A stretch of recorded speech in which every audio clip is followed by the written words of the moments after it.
benvinguts i benvingudes a esta activitat que esperem que siga de les últimes ja del confinament. Esperem i sobretot desitgem que siga ja de les últimes que fem enclaustrats en casa i sense veure'ns persona a persona. En primer lloc, vull agrair a tots els músics i les músics de la banda, de la CIAC, el estar així.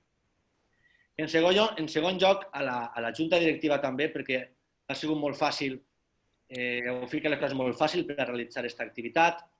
Després a compositors, directors i músics d'altres bandes que ens acompanyen avui, però sobretot permetim la llicència d'agrair-li al mestre, a Pepe, l'oportunitat, sobretot avui que tenim, d'aprendre els entresijos, no sols, aneu a veure que de Soulful Stones, sinó els entresijos de la seva música. Pepe, gràcies, sobretot també per la teva professionalitat i per acompanyar-nos. De tot cor, gràcies. Qui no conega molt la música de Pepe, que segurament els més jovenets igual no conec molt, Pepe, per a que ho sapigueu, és mestre de percussió, professor de percussió de la Banda Municipal de València, compositor. Jo, a nivell personal, igual m'he digueu exagerat, però jo crec que Pepe és, per mi, dels millors compositors de música de banda, no parla a nivell de l'estat espanyol, parla a nivell ja global. Estic segur que quan ja no estiguem així ningú de nosaltres, la música de Pepe se va estudiar. Ja vos ho dic. Per a que sapigueu, moltes composicions de Pepe, nosaltres hem tingut la gran sort de tocar Bassa, de tocar El Jardín de Hera i l'última que vam interpretar era Soulful Stones, que és de la que va tratar aquesta conferència. Però per als més joves que sapigueu, hi ha dues obres de Pepe, si no m'equivoco, Pepe me corregeixes, crec que és Phobos en 2013 i El Jardín de les Hespérides en 2015, que van ser nominades per a, ho tinc apuntat, los Hollywood Music in Media Awards en Los Angeles, que crec que és dels estaments més prestigiosos en quant a composició, dels premis més prestigiosos. Molt bé, res més, sense més. Si voleu, una xicoteta puntualització de la meva, diguem, experiència en la música de Pepe. Jo vaig introduir-me en la música de Pepe en un curs de direcció, crec que va ser el meu primer curs de direcció, on van treballar l'obra Bassa. Després vaig tindre la sort que el meu mestre, que està així, Vicent Balaguer, director de la banda de Benaguasil, de la meva banda, la va programar en un concert, Bassa. I jo vos dic que és una obra que enamora. De fet, en la CIA que hem tingut la sort de tocar-la, a més, 2 voltes seguides, en Nadal, en Santa Cecília, perdó, i en Nadal. I recordo una crítica del públic d'un pare d'un músic, que està així, no haig de dir qui és, que me va dir, el pasodoble molt bonico, Ferem Gerona, si no m'equivoque, de Lope, l'obra de Satoshi Yajisawa que heu fet, que era Nazca Lines, molt bonica, diu, però Bassa, textualment digué, és una obra d'art. Això va dir este pare d'un músic, que a més sap de què va el tema. Després, jo tinc l'experiència de l'any 2015, quan se va estrenar El Jardín de les Hespérides en el certamen internacional de València, en secció d'honor, per Santa Cecília de Cullera. I ahir estaven tots que estaven mirant-se a les cares dient això no és normal, això és una altra obra d'art. I ja l'última, quan feren el Soulful Stones, quan jo la vaig escoltar este any, el certamen internacional, vam dir, esta és l'obra que durem al certamen de Castelló, de la Diputació, que en principi la durem perquè se farà, en principi. A aquestes altures no ens han dit res, serà l'obra que durem de lliure elecció. Sense més, Pepe, moltíssimes gràcies i, per favor, la gent que apagui les càmeres i ja passi la paraula al mestre. Moltes gràcies. Bueno, tindré que compartir pantalla, ¿no, Pep? Sí, Pepe, sí. Molt bé. Pues, ¿me veigueu a mi ara? Sí, vem la pantalla, sí. La pantalla o a mi? Els dos. Els dos, Pepe, els dos. Que la teniu compartida? No, la tenim compartida en la pantalla nostra i a més tenim a tu en un rinconet de l'aplicació. Vale, vale, pues anem a deixar-ho així, que si no se liarem. El que veieu és la partitura, no? Sí. Perfecte. Bueno, ja estic situat. Lo primer és al revés. Soc jo el que tinc que estar agraït, tu, Pep, el director, per la teua invitació, en la presidenta, en tota la societat, per haver elegit la meva música per anar a un certamen, que sempre és un sacrifici, encara que és una gran il·lusió.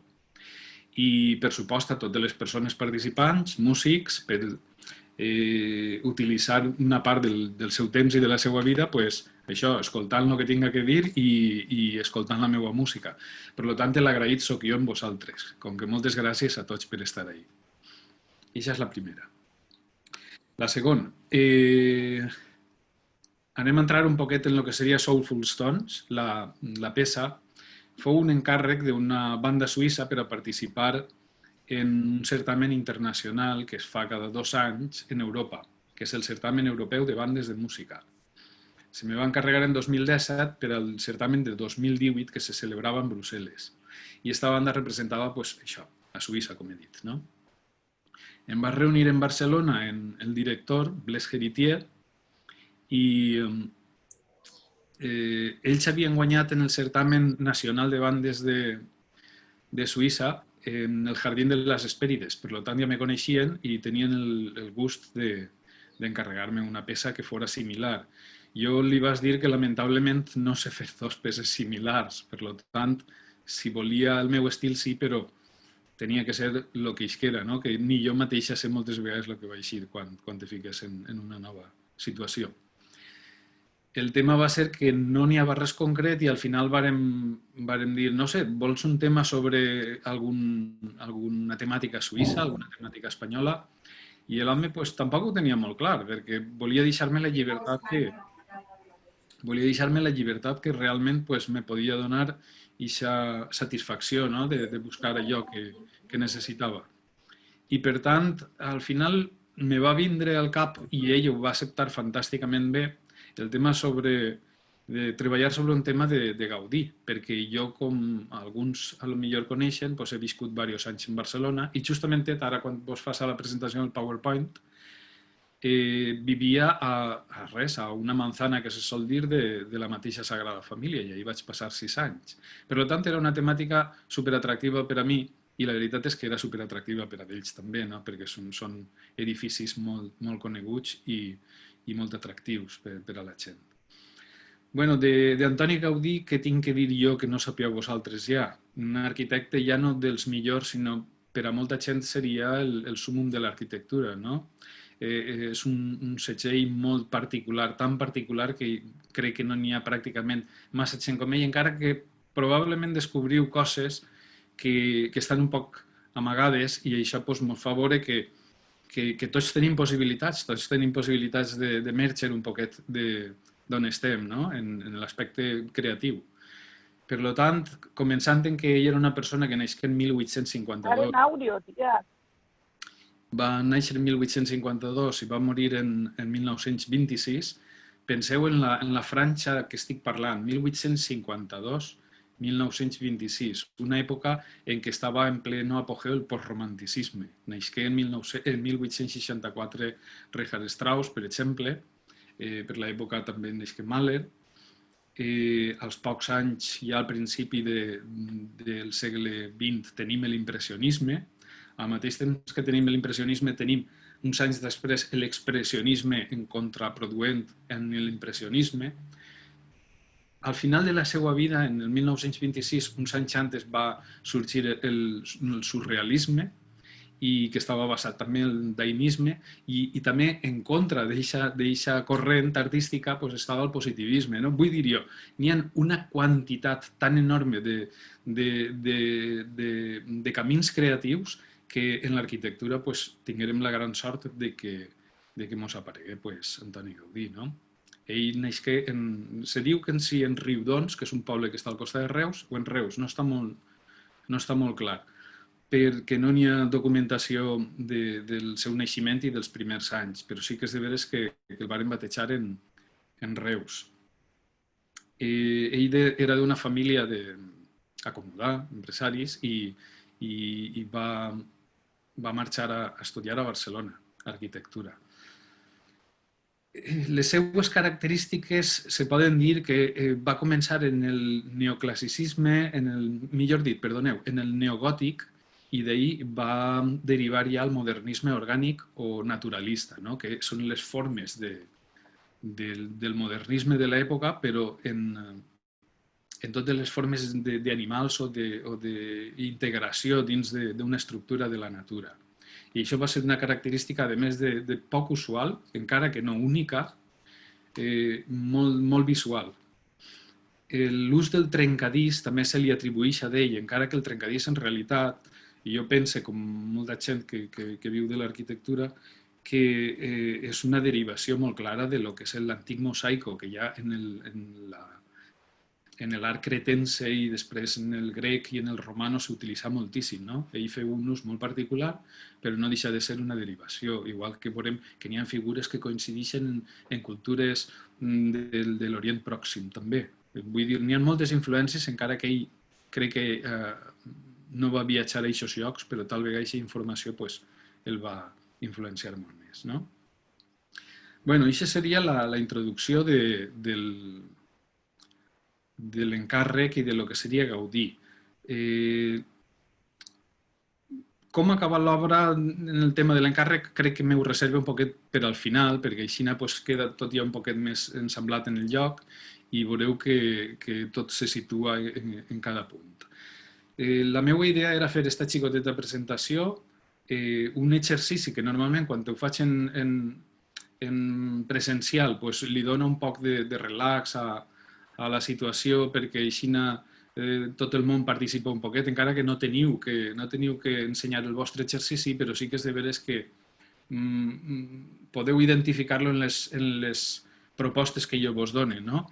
Aleshores li vaig passar a Pep l'arxiu, jo el tenia en PDF, però vaig tindre la idea de que si podia enviar-vos-lo en final, que és en el que treballo jo, podíeu escoltar-ho a la mateixa vegada, no?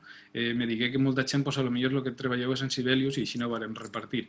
Ja l'últim que havia escoltat per ahir, que no hem tingut temps de parlar, era el del tercer programa, que no me'n recordo ara. Però la veritat és que no el tinc preparat per a aquest programa i no sé si potser obrint un final o obrint un Sibelius podríeu transformar-lo. El tema és que jo vos vaig a posar així simplement la proposta que vos he donat, que ha sigut un cap, un cor i un final d'un tema molt senzill, que si esteu compartint la pantalla el veureu així. Aquesta seria la part melòdica, falten temps, i posteriorment vos donaré també una proposta d'acompanyament, un acompanyament també molt simple. Jo li vaig donar a Pep en instruments transpositors, però també m'imagino que haureu pogut tindre la iniciativa de, si no ho teniu clar, tot en do i no passa res. Cada un agarra la tonalitat en do i se ho escriu de la manera que vulgui. Per tant, aquesta seria la proposta que jo vos donava. A veure si puc veure les coses. Molt bé.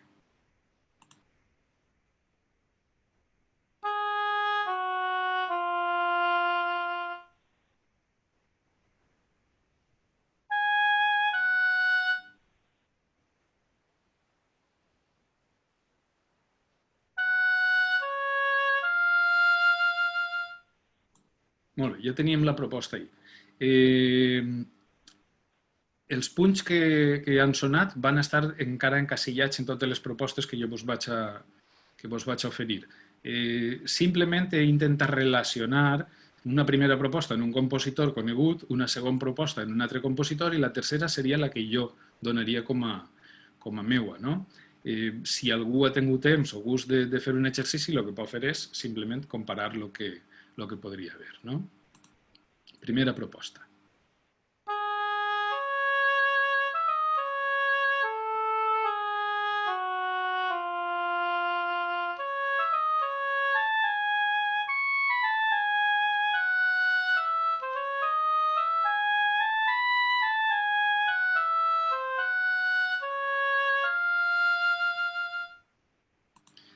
M'imagino que tots haureu conegut el Harry Potter de John Williams en l'incís del principi. És una forma de relacionar música coneguda per a que ens ajude a treballar, en intentar solucionar i aquests punts que ja tenim establits com a obligatoris. No? Una segona proposta.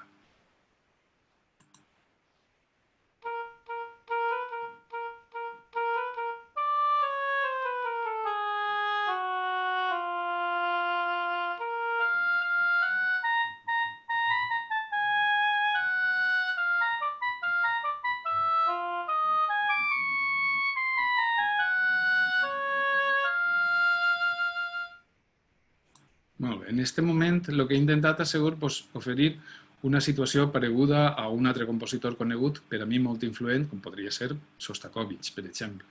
Hem respectat el que ens donàvem i hem canviat tot l'estil. I aquesta seria l'última proposta melòdica, que seria la que jo agarraria per a lo que vull fer. No?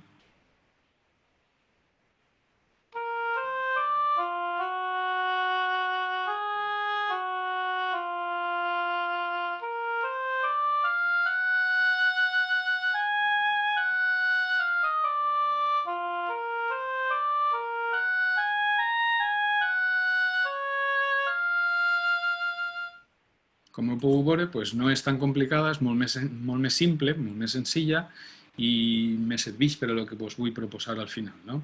Ara sí que us vaig a passar ja a la proposta de l'acompanyament. L'acompanyament és molt simple. Són síncopes i pràcticament van a ser en clarinets i en una arpa. Però podria ser tranquil·lament també en cordes, en compte de clarinets, enteneu? I ja la instrumentació seria la que vosaltres volguereu elegir.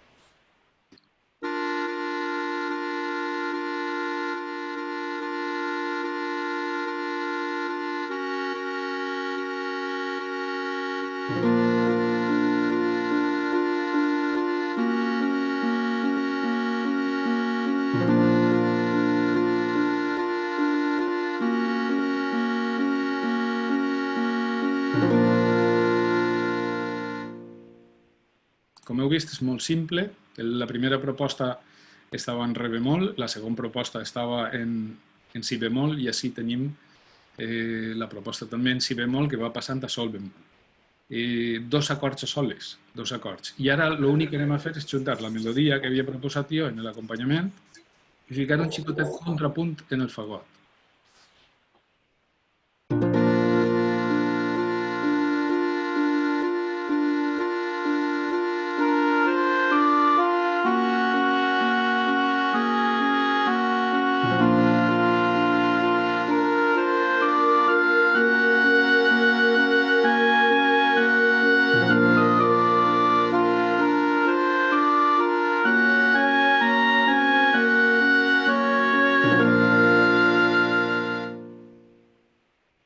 Perfecte, doncs este seria tot l'exercici. Clar, això en presencial se fa un poquet més actiu perquè dona temps a que vaig explicant cada vegada el que se va fer i dona uns 5 minuts per a fer cada secció, no? Cada melodia o cada acompanyament o el que tinga que ser.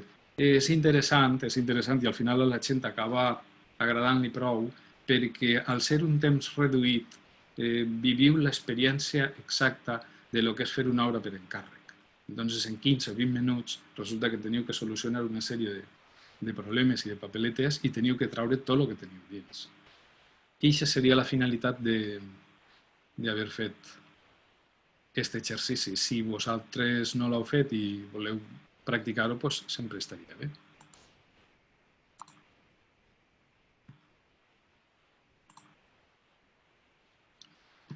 Molt bé, i ara passaríem ja a l'explicació de lo que seria... Veig per així que algú està fent dibuixets. El que seria l'explicació de l'obra. Me tindreu que anar perdonant un poc perquè treballo en un sistema diferent al que tinc i segurament vaig anar un poquet més lentet.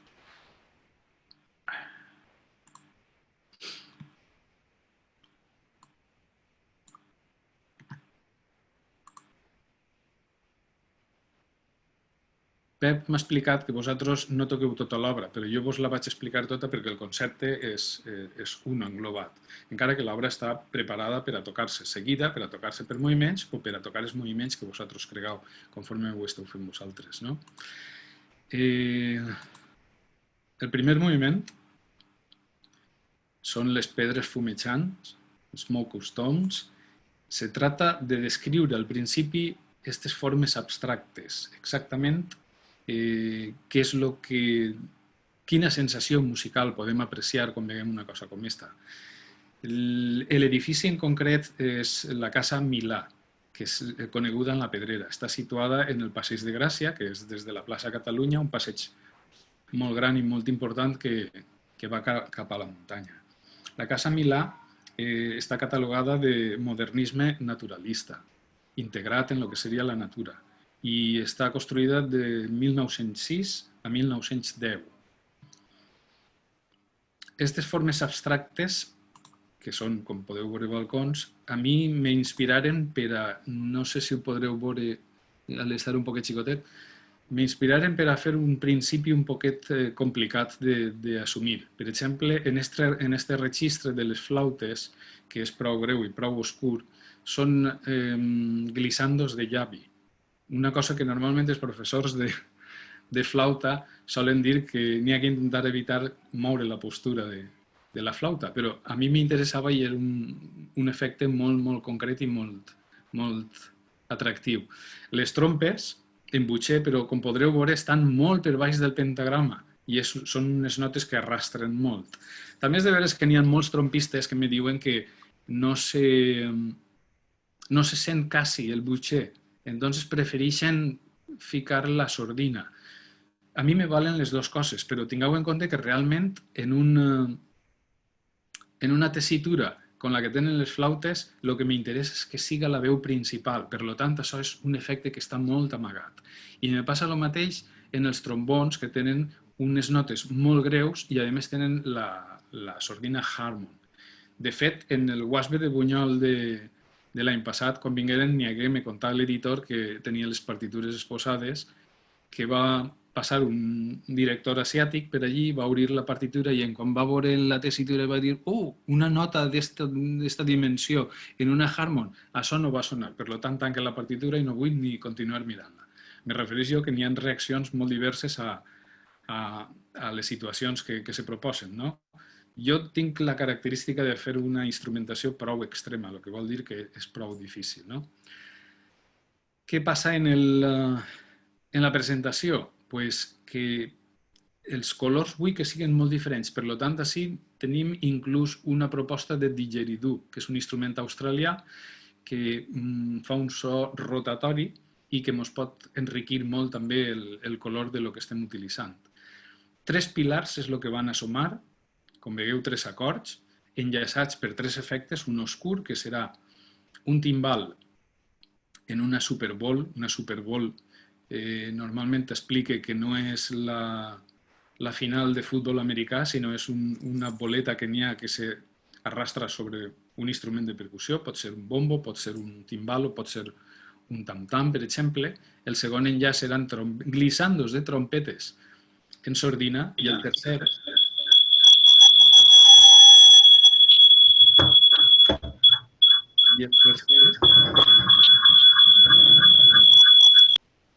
són flautes en unes rítmiques desiguals per a poder fundir-se en algo quasi aleatori, no? Per tant, anem a escoltar-ho.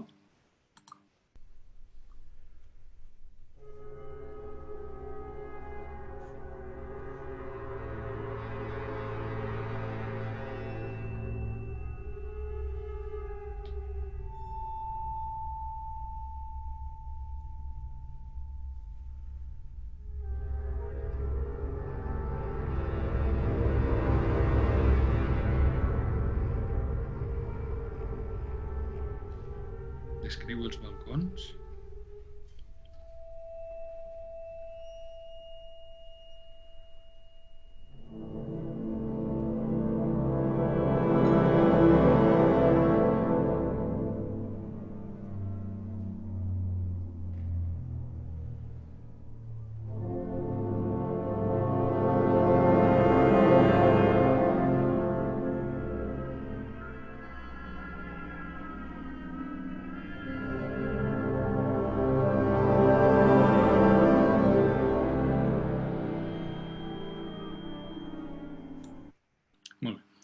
I això són els 3 pilars que donava, els 3 acords, que és la base, el que és el centre de l'edifici i el que és la part superior.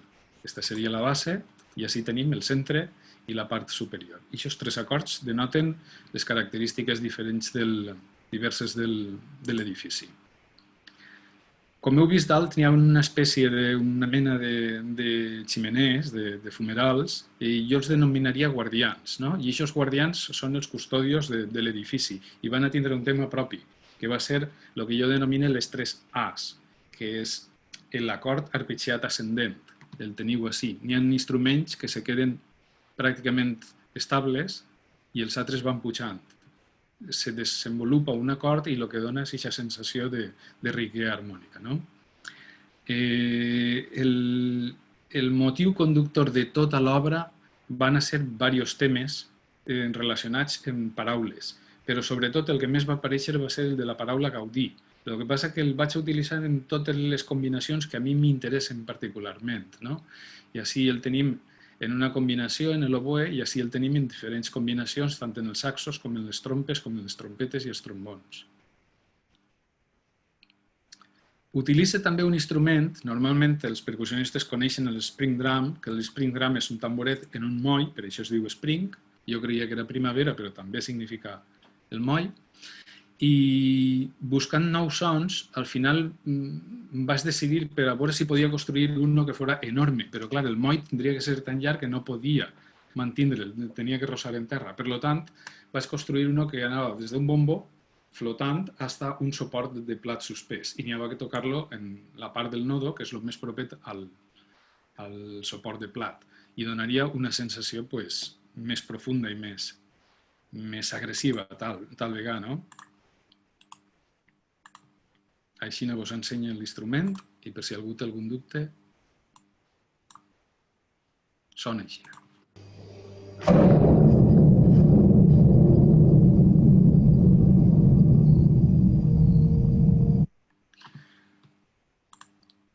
Bé, espero que el coneguereu ja, encara que no està registrat encara, crec. La següent proposta va ser l'entrada ja dins de la casa. En l'entrada anem a tindre un poquet més, ja no de tensió, sinó de dinamisme. Aquest dinamisme que ens va donar el veure més detalls, el anar buscant en què fixar-se i en què descobrir i invertir aquesta atenció que nosaltres anem a implantar. Per tant, el tempo va canviar i els colors van ser molt diferents de tot el principi. Veieu, per exemple, que tots són ostinatos i que el que va ser el mateix tema de Gaudí que va anar passant d'uns timbres a altres.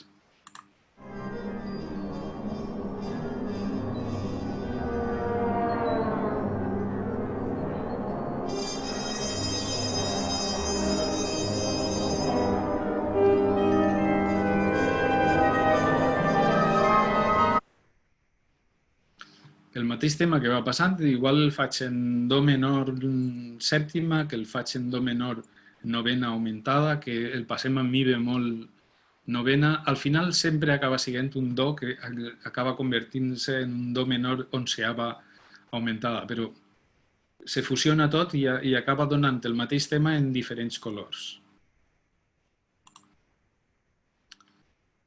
Seguint en la descripció de la casa, pugem per les escales i arribaríem a la terrassa. Creem la tensió de la pujada i al final n'hi haurà una espècie de relax en el punt que arribem. En un punt molt concret, les trompes fan, parlant en do, milà, milà, que serà la descripció de la persona, l'empresari que va encarregar la casa. La família Milà i la casa, al anomenar-se així, vaig voler ficar un detall que el recordara. No sé.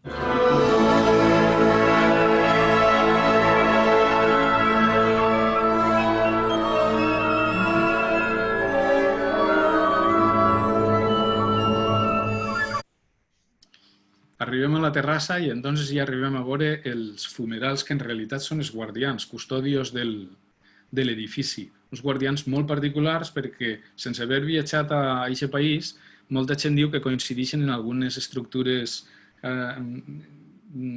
naturals de Capadòcia, en Turquia.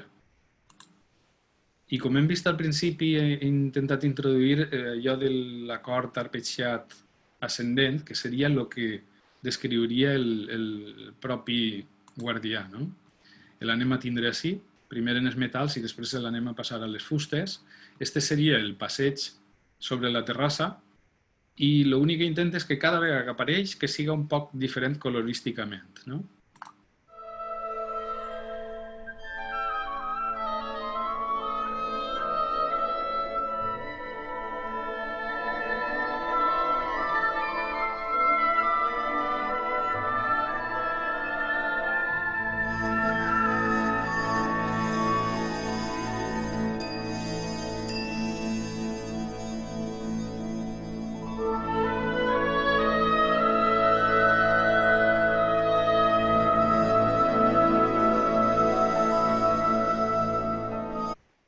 Molt bé, va repetint-se el tema i tornem al principi, els glissandos de les flautes amb uns efectes de percussió i al final, no sé si vosaltres ho podreu veure, jo m'ho tapen les càmeres, un cor.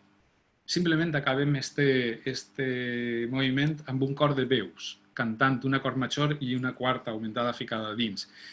Per què el cor? Bueno, este seria l'efecte, jo vos l'ensenyo.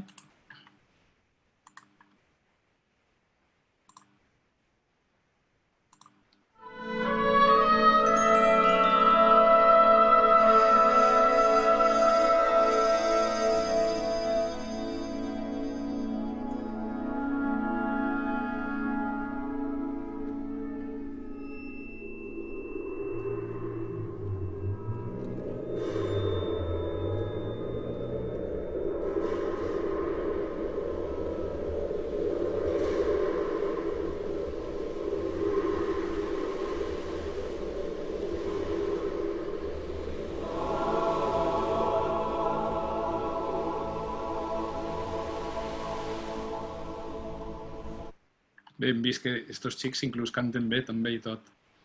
La intenció, la veritat és que sempre n'hi ha versions i les versions són molt d'agrair. A mi m'encanta que la gent versioni les coses que jo faig, però en realitat jo volia un poquet més com quan eren xicotets fèiem l'índio, no? Tapant més i obrint més, tapant més i obrint més. Uau, uau, uau, uau. Perquè com és un poc aleatori a cada un li dona un efecte molt, molt diferent. I per què un cor per acabar en este edifici? Molt fàcil, perquè és la impressió que tinc jo quan arribes al final de la visita.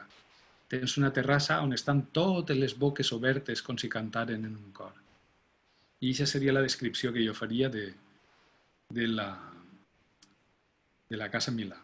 Quasi enfront tenim el segon temps, que és on comenceu vosaltres a interpretar l'obra, que seria la Casa Batlló. La Casa Batlló es va construir en 1904 i va acabar-se en 1906, el que vol dir que va ser primer la Casa Batlló que la Pedrera, que la Casa Milà. Bones and Sharks, jo la vaig descriure com a ossos i mandíbules de tauró, no? Perquè també la part exterior és la impressió que a mi me donava. La base, per a mi, és una estructura òssia molt contundent. I així la teniu, per exemple. I això és la meva impressió, no? Me dona molta força. Posteriorment, ja conforme aneu pujant a Social Hall, ja teniu tot més descrit en quant a minimalista, no? Un acord dur i contundent per a començar i després el que serien els ossos i posteriorment els taurons. Sempre m'agrada ficar algun fragment d'obra meua, però sobretot emular molt als clàssics i sobretot els que m'han influenciat a mi. I una persona que no havia emulat mai però que sí tenia ganes era Verdi. En aquest punt, simplement, el que volia fer era una referència al Dies Irae del Rèquiem de Verdi, que comença amb molta força i és el que m'interessava a mi.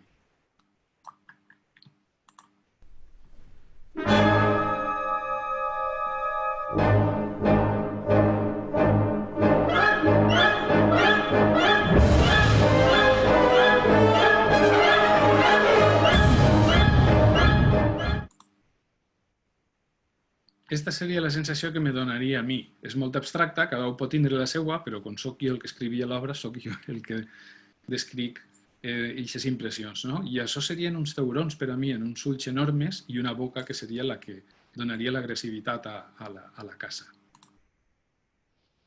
Este és el punt de transició amb molta força per passar del principi a lo que seria la primera temàtica.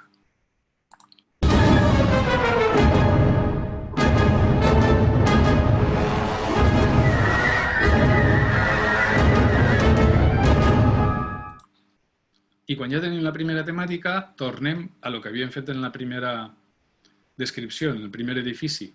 Treballar sobre la paraula gaudir en diferents combinacions i en diferents formes.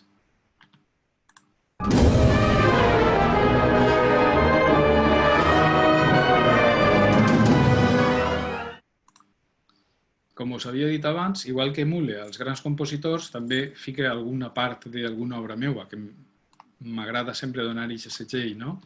En aquest cas, fique un fragment, uns compassos del lento de bassa, que he tingut la sort que vosaltres heu interpretat i podeu conèixer.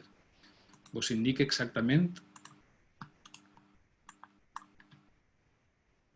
d'on és. En el segon 18 i en el segon 36 podreu escoltar aquesta temàtica que després apareix en el segon moviment de Soulfuls.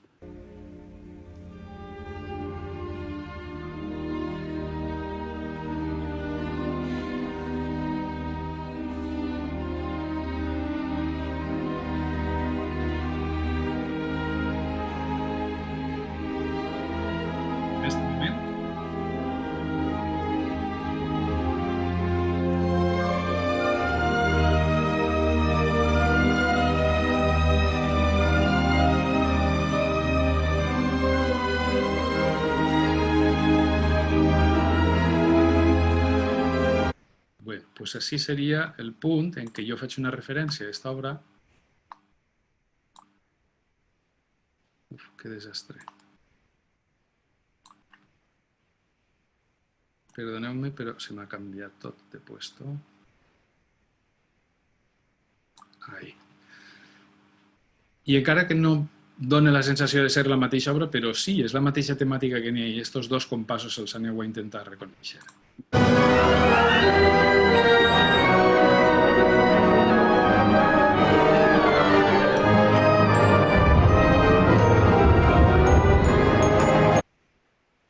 A partir d'ahir, la visita que anem a fer per dins de la casa és molt més intimista i van a ser tot formes i ombres, però tot en xicotet. Per tant, ahir cada un ja pot imaginar el que crega més convenient, no? A mi, per exemple, me pot donar la sensació que això és una boca i un ull, que poden ser un poc terrorífiques, però en realitat és algo molt intimista, no? Aneu a veure com hi ha diverses imatges que seran molt abstractes també, que és en el que treballava Gaudí. I aquest intimisme el podíem escoltar en ostinatos i un solo d'oboe, però que sempre se van quedant penjades les notes en altres instruments de fustes clares.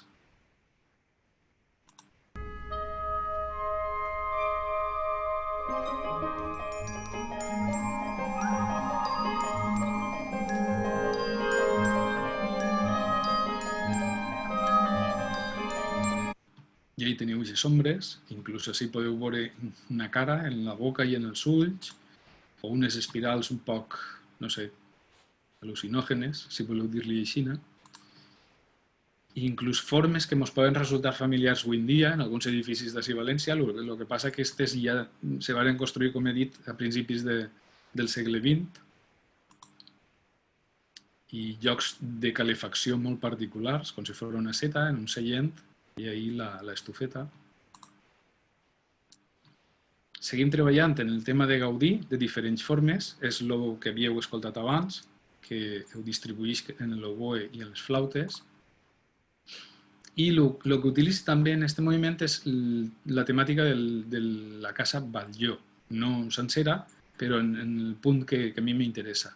És una combinació de xocs instrumentals entre el que és l'oboe, el que són les trompes i els saxos, el que són les trompetes, i així anem donant-li una varietat tímbrica. Arribem al hall, que és el que havíem vist en la segona diapositiva des de fora, i n'hi ha una espècie de relax, d'algo sobri i algo que ens dona profunditat. serà un forte i seran les trompes i els fiscornos els que ens diran hem arribat a aquest punt.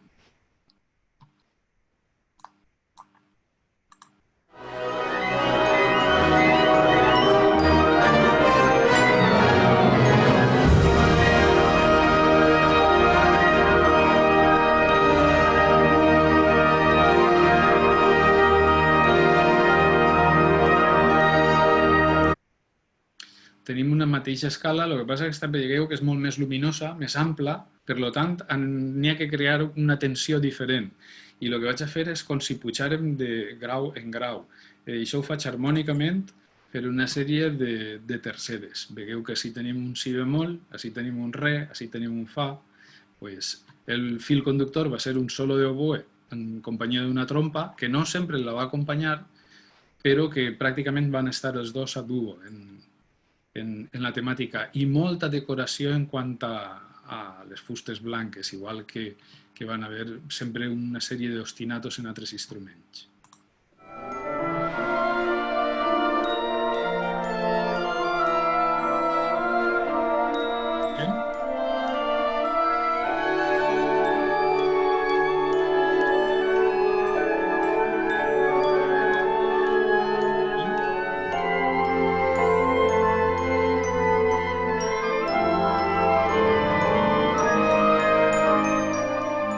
I anem pujant progressivament fins que arribem a lo que és el terrat. En el terrat anem a encontrar unes altres xemeneies, però aquestes són un poc més, diguem, simpàtiques, no? Per tant, les vaig a descriure d'una forma diferent. Van a ser totes escales en els clarinets, que cada vegada ens van a donar aquesta sensació de que pugem. Al mateix temps anem a anar arrimant-se a un punt molt concret que va ser la part externa, i ahir n'hi ha una espècie de monstru que és el que custodia aquest edifici que està quasi enfront de la pedrera. Per al tema de les ximeneies, com vos deia, teníem les escales de clarinets.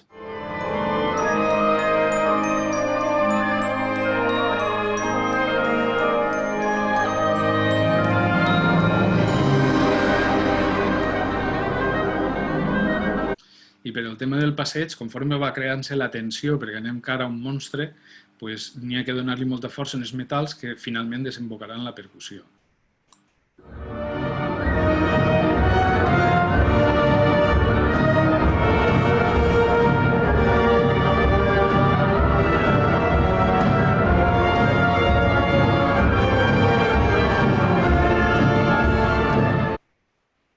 I arribarem a lo que serà el monstre.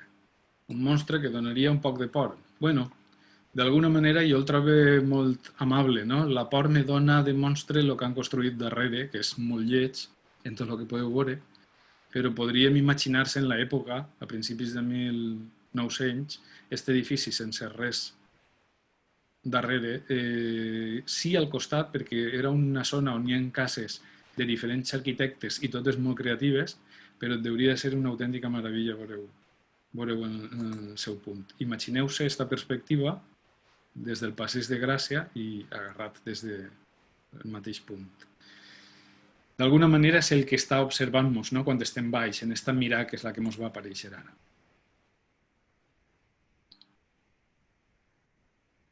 I d'ahir passem al tercer. Este és l'únic edifici que no està dins de la terra de Gaudí, no està en Catalunya. És el Palau Arquebisbal episcopal, en aquest cas d'Astorga, en León.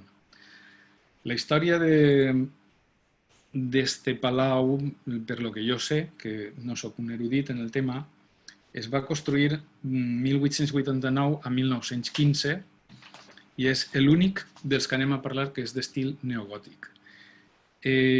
Com va fer cap ahir? Gaudí ja tenia una certa reputació, tenia moltes faenes i de Reus varen destinar a un bisbe, justament de Astorga. Doncs, com era del mateix poble i a més tenien amistat, li va voler encarregar l'edifici. L'edifici com a tal el va pensar Gaudí, però n'hi hagueren alguns problemes, com per exemple que en 1893 el bisbe va morir i per diferències en els organitzadors, en els responsables, Gaudí va dimitir.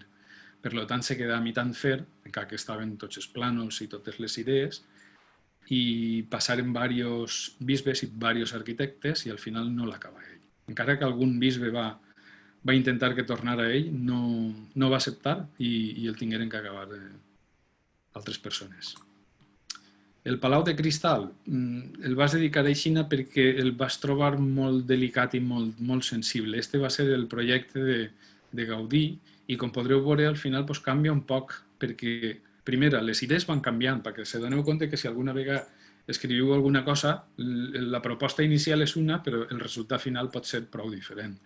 A més de que tenim la problemàtica, si volem dir-ho així, de que no va ser el mateix Gaudí, per molt que volgueren respectar, sempre n'hi havia idees que s'anaven afegint d'altres persones que participaven. La idea de començar sempre és el mateix, el concepte és el mateix, la vista externa i posteriorment passarem dins.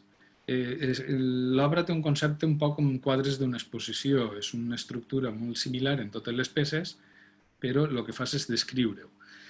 Per a mi significava una xicoteta llum que venia del trio de flautes i que després anaven sumant-se progressivament diferents efectes. En aquest cas, un timbal en un plat suspès al revés que anava fent glissandos, vibràfon i cròtals en arc de contrabaix, un waterphone, que és un instrument de percussió prou novedós, glissandos en els cellos i en els contrabaixos, i l'instrument que jo denomino glis-glas, que són les copes típiques que tenen líquid, però que n'hi ha que tombar-les per aconseguir que n'hi hagi una espècie de glissando. La forma d'escriure-ho va ser simplement aproximativa, vull dir, té que ser diferents quantitats d'aigua i en mode rítmic també diferent, aleatori, per a que se creï un ambient que sigui molt especial.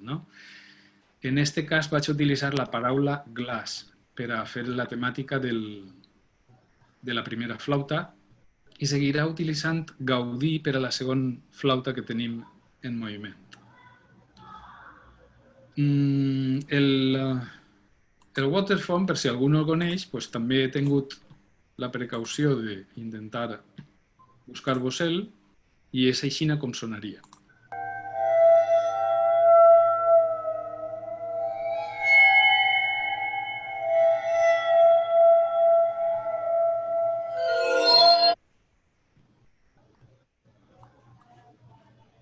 Pepe, perdona, disculpa un momentet.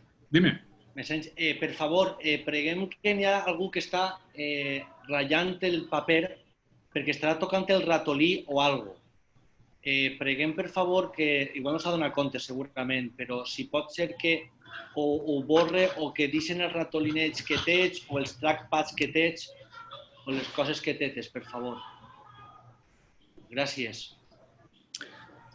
Molt bé, la segona cosa que vos volia ensenyar exactament és el glis-glas, com fer lo de la copa en aigua. D'alguna manera vull ser explícit perquè vos l'he ficat inclús en metrònom. I així se pot veure jo crec que perfectament.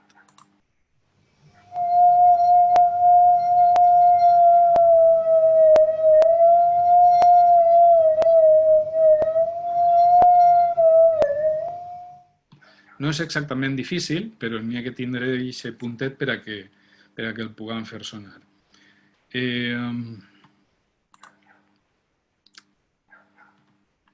Sí està. Este seria el resultat, que també m'imagino que la majoria el coneixereu. Ai, perdó.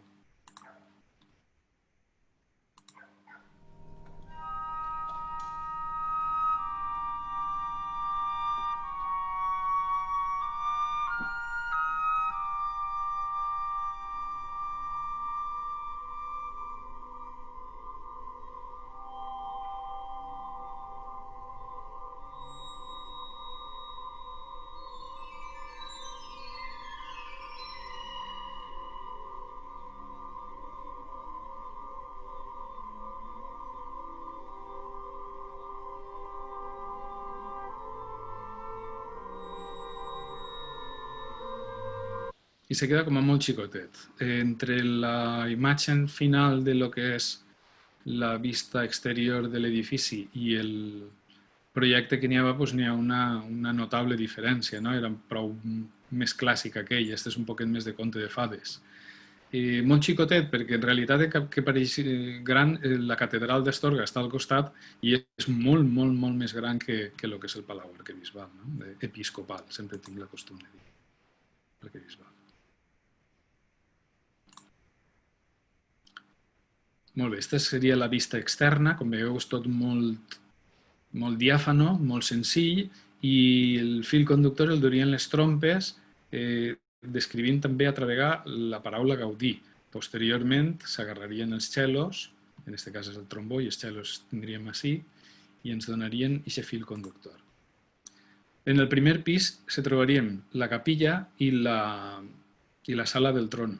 En la meva idea de la capilla, ja que és tan intimista també, xicoteta, i jo la trobo preciosa, seria un cor de veus blanques. Imagineu que no són instruments el que van a tocar, sinó que són persones cantant, fent una espècie de U.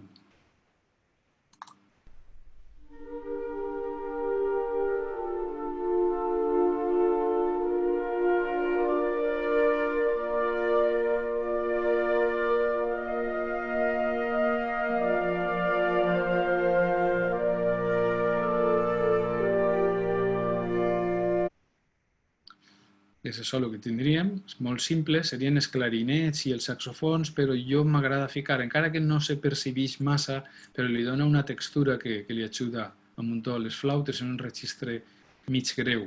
Li dona aquesta xicoteta densitat i al mateix temps fa que tinga un espessor diferent. Posteriorment s'agarrarien a través dels cellos, també li dona una amplitud més gran. En el semisòtano tenim el que seria una tomba, això seria l'arxiu diocesà en algun moment. Anem a imaginar que és la tomba del primer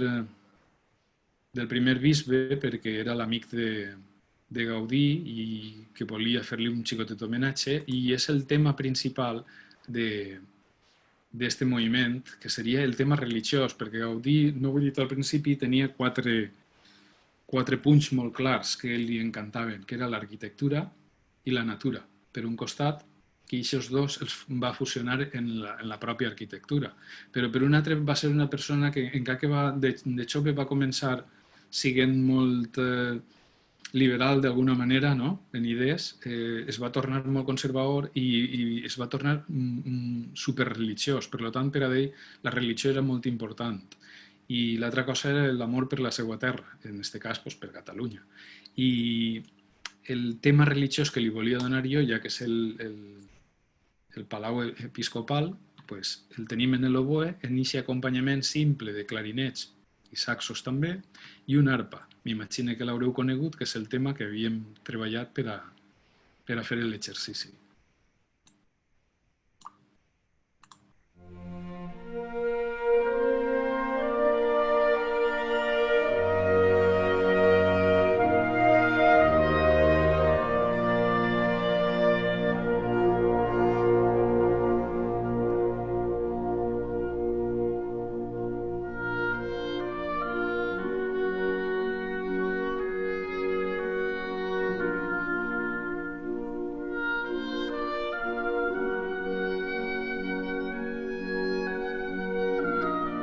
Vos deixaria més temes, però no puc perquè això és molt ample, molt llarg i se podria fer interminable. Este seria el Saló del Trono, que està també en la mateixa planta que la capella, i també l'ha volgut descriure un poc com la guerra, diguem, entre els bisbes i entre els arquitectes per tindre el poder d'aquest palau o de lo que significa estar ahí.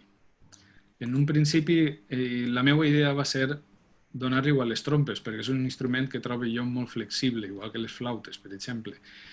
El que passa que, quan són obres per encàrrec, moltes vegades tens que adaptar a quines són les cordes que més necessiten. I en aquest cas, la banda que m'ho va encarregar me digué que tenia una corda de trombons fantàstica i així fou. També n'hi ha que dir que no n'hi ha que desmereixer gens la corda de trompes, ja que tenien el solista de la Tonhalle de Zurich. I ho vaig fer per a trombó, encara que després ho vaig canviar per a trompes, que en el certamen ja se feu per a trompes. De totes formes, a mi, sincerament, m'agrada de les dues maneres, perquè cada una té una característica diferent. Per tant, A mi m'agrada deixar a lliure albedrío que el director siga el que l'exisca lo que n'hi ha, i quan passa 78 pues ja se torna tot a lo que estableix.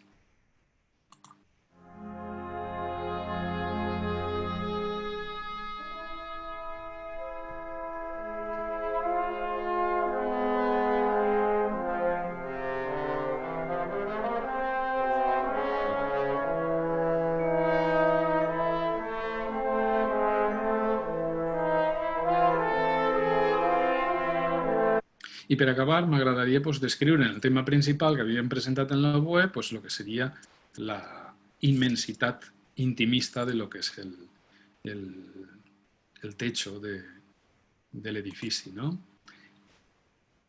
Millor veureu en música perquè és la mateixa part de l'oboe en instrumentació oberta i un contrapunt en les trompes.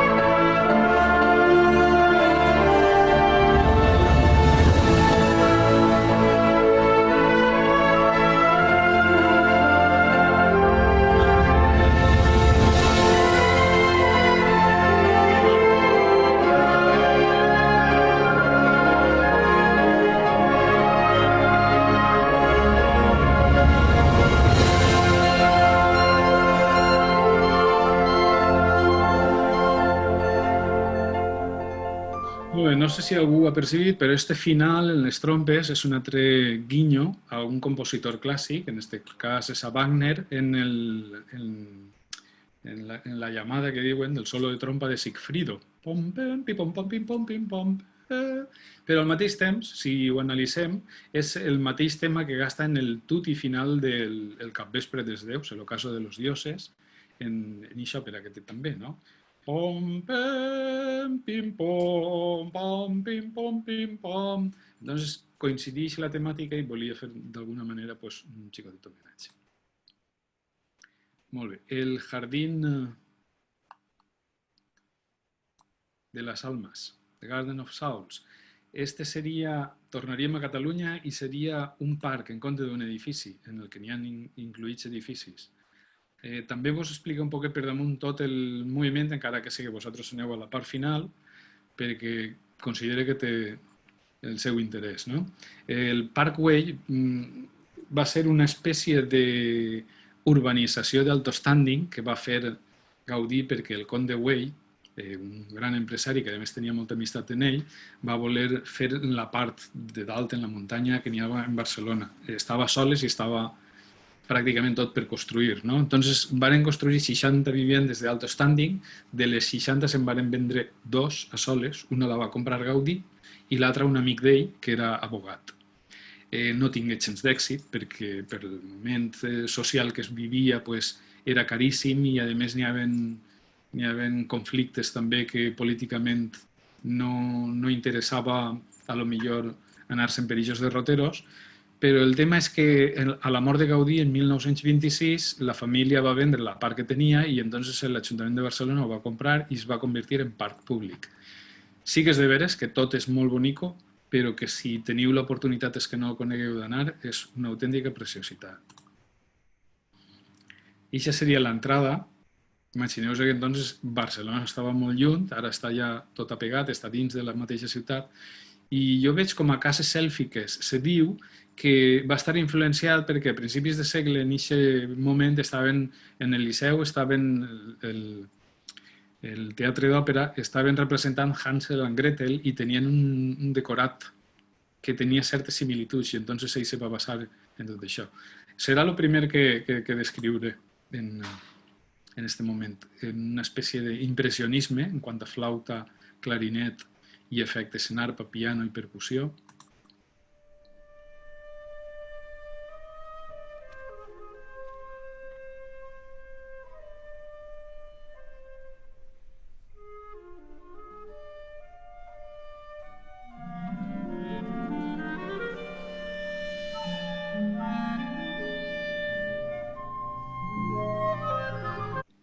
I ja continuarem per el passeig. Només passar les casetes teniu les escaletes que van pujant cap amunt, hi ha uns jardinets i posteriorment eixirà el que és l'emblema del parc, una cosa, un animal que ell utilitza molt, no? Quasi tot és en trencadís, com podeu veure.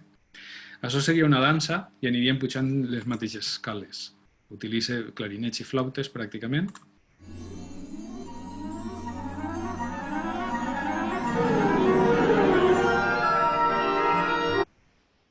I arribem a lo que és eixe drac, que ell tant utilitza en molts jocs, no? Com hem vist en la Casa Batlló. Este tema el vaig utilitzar en la paraula souls, que és la paraula ànima com a ànima de lo que és el parc, no? En principi, també utilitza el tema principal del segon moviment que apareix en les trompes, però sí el vaig utilitzar en fustes diferents.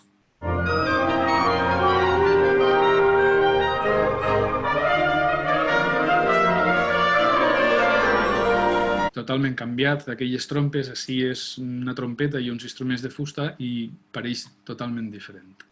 I el tema del drac, souls, ens apareixerà tant en el corno anglès com en el saxo alt com en el bombardí.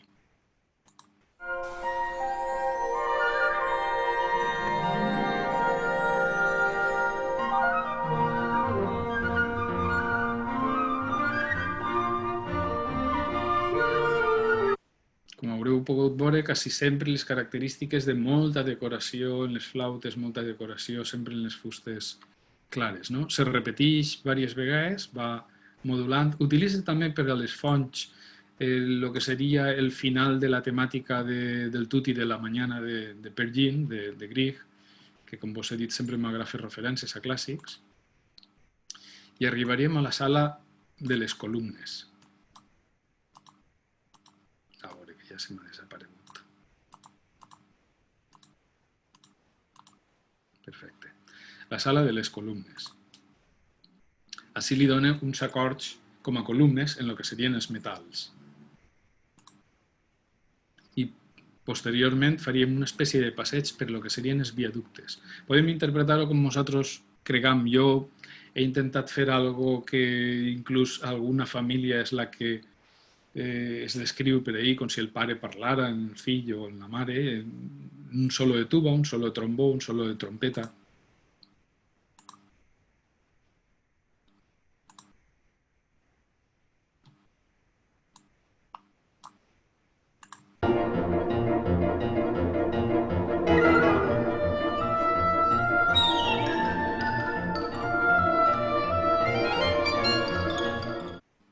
Sempre n'hi ha similituds en composicions que n'hi ha i cada un veu les que més li agraden. Així teniu el solo de tuba en el trombó i la trompeta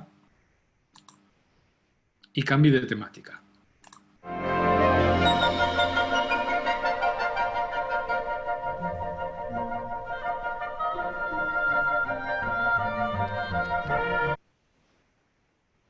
Bé, arribaríem a lo que és el teatre grec, en aquest cas, que és la part de dalt, i ahir li donaríem un tutti ja molt més ample, perquè com veieu està tot molt junt, el que són les cases èlfiques, l'escala, el drac, les columnes i el teatre grec.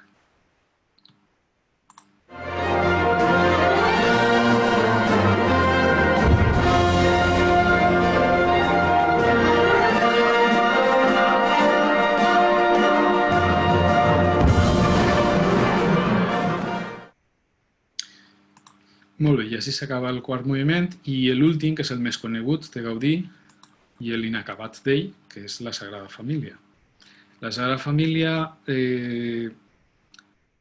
va començar en 1883, encara que l'encàrrec fou de 1882, crec, i justament seria molt interessant a aquella gent que tinga curiositat per l'arquitectura que veure el que és el parc Samà. Samà és una família també de gent adinerada que n'hi havia, però en la zona de Tarragona, per on va néixer en Gaudí, i el parc està exactament en Cambrils, en la zona de Cambrils. És molt interessant perquè si el veieu en internet mateixa, aneu a trobar moltíssimes similituds, per exemple, el que és l'estància dels Loros o algun altre edifici que és molt característic, tant en el Parkway com en la Sagrada Família. Justament se va acabar i inaugurar en el 82, en el 1882, que és quan després Gaudí va començar en el 83 la Sagrada Família. I el va fer el mestre de Gaudí i Gaudí com a ajudant del seu mestre. Per això vull dir jo que totes les coses no són a lo millor tan autèntiques, sinó ben influenciat per moltes coses que has vist o que has treballat anteriorment. No? Així teniu una distribució de diferents èpoques, de com estava, 1883, 1933, 78, 2010 i al final inclús en el 26, que no sé jo exactament si això serà o no serà, perquè sabeu que això se fa d'almoina, se fa d'ajudes de la gent. Bé, així sí que volia fer un xicotet d'homenatge a la persona que m'ho va encarregar, que era el Mr. Blaise Héritier, el director. Per tant, jo utilitzo la paraula Blaise per a fer la temàtica del principi.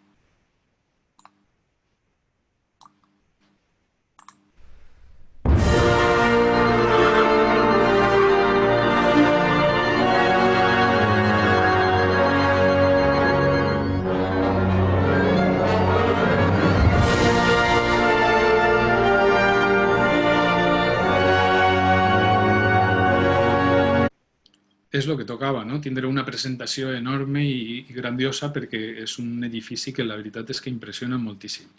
És en 1902 o 1904, no ho recordo molt bé perquè per a les dates no soc molt docte i veiem el tipus de construcció que teníem, que pràcticament no n'hi havia res al voltant, inclús n'hi ha una foto que està en un ganau de cabres i algun personatge diu que han canviat, en 100 anys han canviat el ganau de cabres per els guiris i per els visitants que van allí. Bé, a partir d'ací l'únic que intenta descriure és la construcció, una temàtica en la caixa que pràcticament s'agarrarà en les trompetes en un registre molt forçat, un registre greu, que anirà passant al piano, que anirà passant a la marimba, que anirà passant al fagot, i és el que anirà donant-li aquesta tensió de construcció.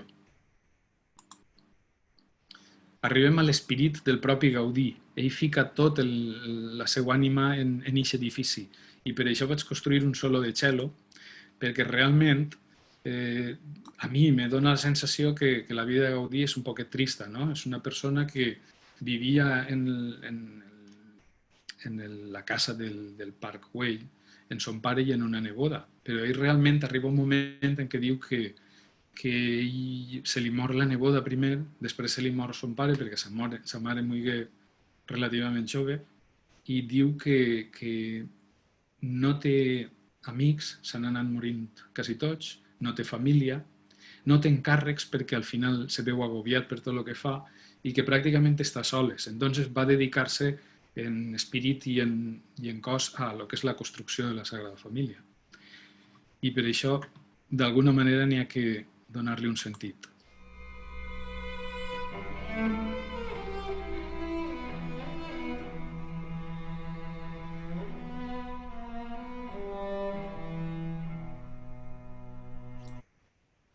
Bé, a partir d'ahí se descriuen les dues portes. La porta de la Passió, que és la que dona cara al sud.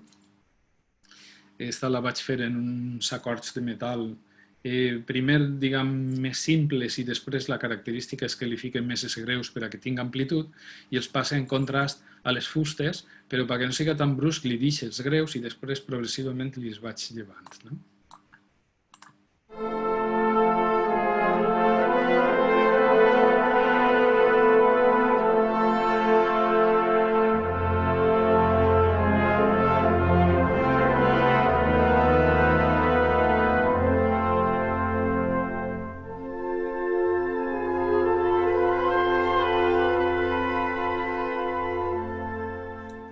I així començaríem en la porta de la Sagrada Família, que és l'altra que dona cara al nord. Vaig canviar la temàtica perquè ací baix hi ha una parada de metro i és on jo agarrava el metro per anar a treballar durant 6 anys, pràcticament. És la que jo més veia. Està tota la Sagrada Família i dalt, n'hi ha molts àngels, molts músics de molts tipus, però n'hi ha exactament 2 trompetistes ací i 2 trompetistes tant a l'esquerra com a la dreta. Per tant, vaig pensar que una fanfàrria seria lo ideal. Començava en la pàgina anterior que heu vist i este seria el segon compàs ja.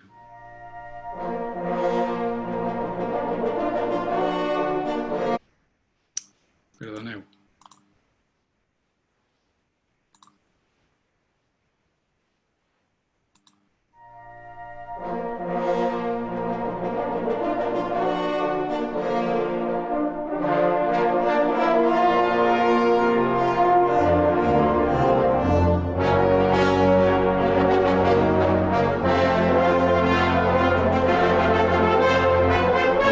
I així arribem a lo que alguns denominen el que és el bosc intern, tot ple de columnes i, clar, igual que és un bosc de pedra, el Parkway també és un bosc de pedra el que tenim així, no? Quina és la sensació que volia reflexar jo? Pues, crear un efecte d'eco, algo que realment ens donara aquesta immensitat que és el que tenim. I aquest efecte d'eco, la veritat és que podria ser descrit en les formes irregulars per intervals conjunts, però no passant d'una tercera i rítmicament diferents. Seisillos, sisets en uns instruments i fuses de 8 en uns altres, així com notes llargues en crescendo en uns instruments i en altres instruments també, però en diferents tipus de mutes, de sordines. A veure si dona aquesta sensació.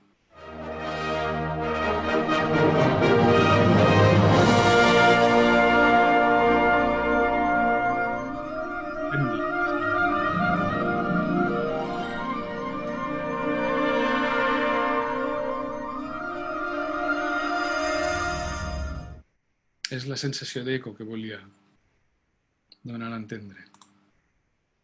Veieu els instruments, sobretot flautes i clarinets, fent diferents rítmiques, encara que sempre la mateixa intervàlica. També els mallets, les llàmines de la percussió i un orgue. En l'últim temps canvia el piano per un orgue perquè a la catedral li dona molt més sentit. Les notes llargues, en sordines i, per supost, estan els glissandos tant de les cordes com de l'arpa. Bé, tenim eixa natura que ell integra, això podria ser tranquil·lament un insecte de 10 pates en el seu cap i la seva boca, i autèntiques virgueries de veure, no? La temàtica que anem a donar així, bueno, us la dic després.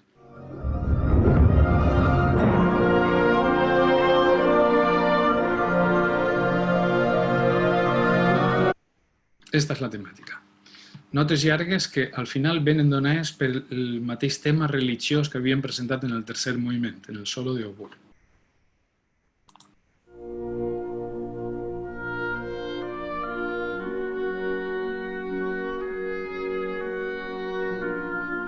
Recordeu que és la passió i la religió, però també la seva terra. Per tant, jo vaig a donar en un tutti aquest tema religiós, però vaig anar introduint progressivament una temàtica d'una cançó molt típica catalana. En principi li dona el puntet i el substitueix per un contrapunt, però finalment s'obrirà i passarem d'aquesta temàtica religiosa a la temàtica nacional i tornarem a la temàtica religiosa.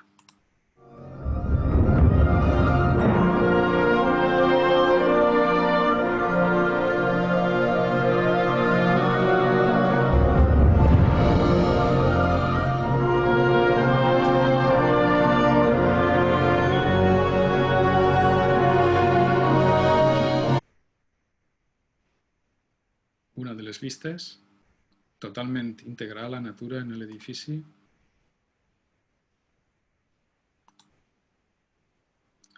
I al final apareixeria la cançó tradicional que no és altra que la Santa Espina.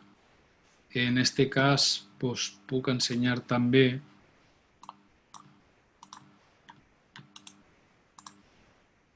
una xicoteta part de la interpretació, en molt mala qualitat perquè està baixat del Facebook, encara no hi ha una gravació oficial, i això seria el final en la banda municipal de Barcelona i la banda de l'ESMUC d'Estudis Superiors, que la varen tocar en novembre de l'any passat.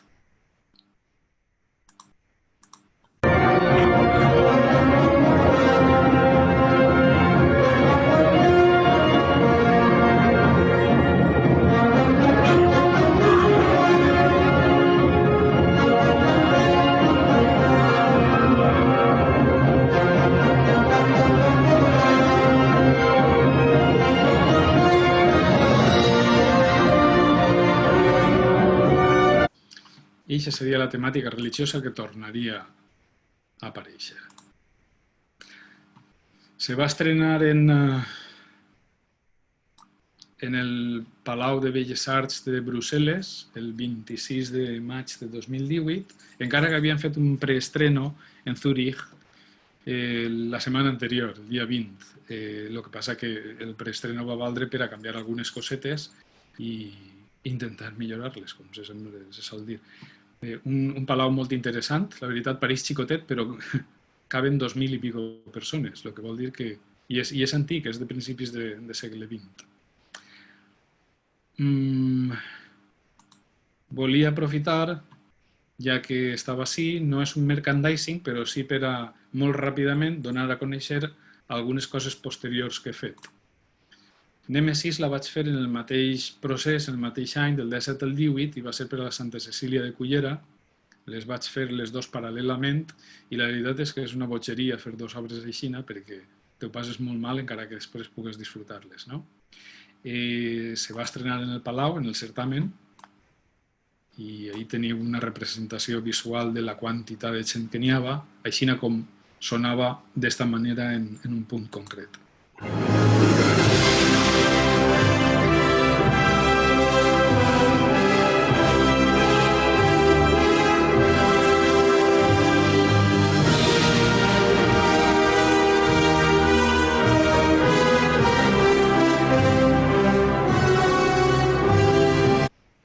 També se va interpretar per la banda de Chaves, del nord de Portugal, una banda que és molt interessant, és d'una acadèmia prou nova, tenen 10 anys, però és la banda que va guanyar el certamen d'Altea aquest any, on se presentava també, per exemple, la Unió de Llíria. I vol dir que és una bona banda, perquè la Unió de Llíria ja sabeu que és una banda impressionant. Va ser el 6 d'abril, al mateix temps que també se va estrenar en Noruega el 6 d'abril del 2019, les dos el mateix dia. La banda de Torn la va estrenar en el Conservatori Rimski-Kórsakov en Sant Petersburgo.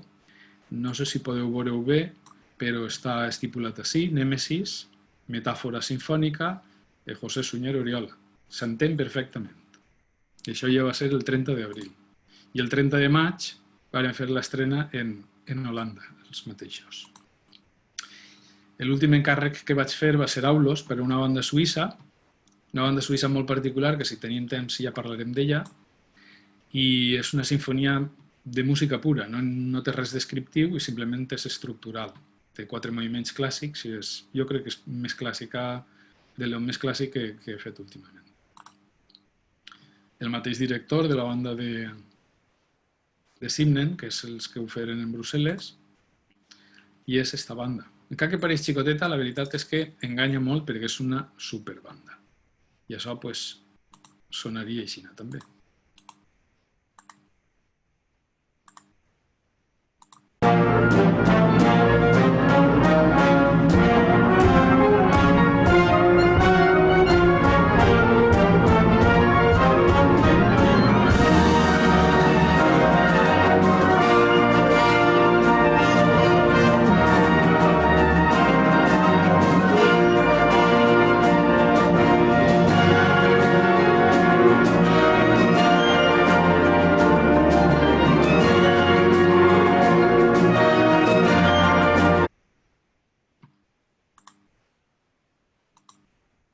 I l'última ja que he fet ha sigut l'Illa dels Pensaments, un encàrrec de l'Ajuntament de Cullera per al certamen de Cullera, que tenia que haver-se estrenat, se va estrenar en febrer per l'Ateneu de Cullera i per la Santa Cecília, però l'estreno oficial tindria que ser en el certamen de Cullera el 19 d'abril, però com estem tots confinats, s'ha tingut que desplaçar. En principi, si teniu interès, el 4 d'octubre està programat que es faci allí en Cullera.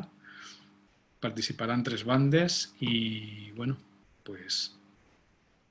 ja me direu si algú l'escolta el que pugui pensar. Com que moltes gràcies a tots i si teniu preguntes, ara pot ser el moment. Gràcies, mestre. Per favor, si podeu ja connectar les càmeres, connectar micros, fer preguntes, el que necessiteu, que siga algo dinàmic. I ho tenim. Yo sí tengo una pregunta. Ai, Marta, cariño. Sí. Jo és que tampoc vos veig, ara no vos veig, però... Sí, ara deixa de compartir. Pepe, vaig a deixar de compartir la pantalla, ¿vale? Molt bé. Vale, ara ens veurem ja, crec. Que has dit en un parell d'ocasions que, com que era una obra per encàrrec, t'has de cenyir a les característiques de qui te ho demana, és quan has nomenat lo del palo de trompes. Si hagueres tingut total llibertat, Sulphur's Stone seria molt diferent de lo que és? Exactament, seria igual, perquè encara que te tens que cenyir a certes coses, ho he dit més en l'exercici. En l'obra me donaren total llibertat. Sí que és de veres que he fet alguna matisació, però sols fou en el tema dels trombons. El solo és el que jo volia. Simplement que jo el volia per a trompes i ells me van dir és que tenim una corda de trombons superfantàstica, preferiríem que fos per trombons. Jo ho vaig adaptar a trombons i ja està. Però l'obra és exactament la que jo vaig voler. En això tingui molta sort de que no me varen demanar res en concret.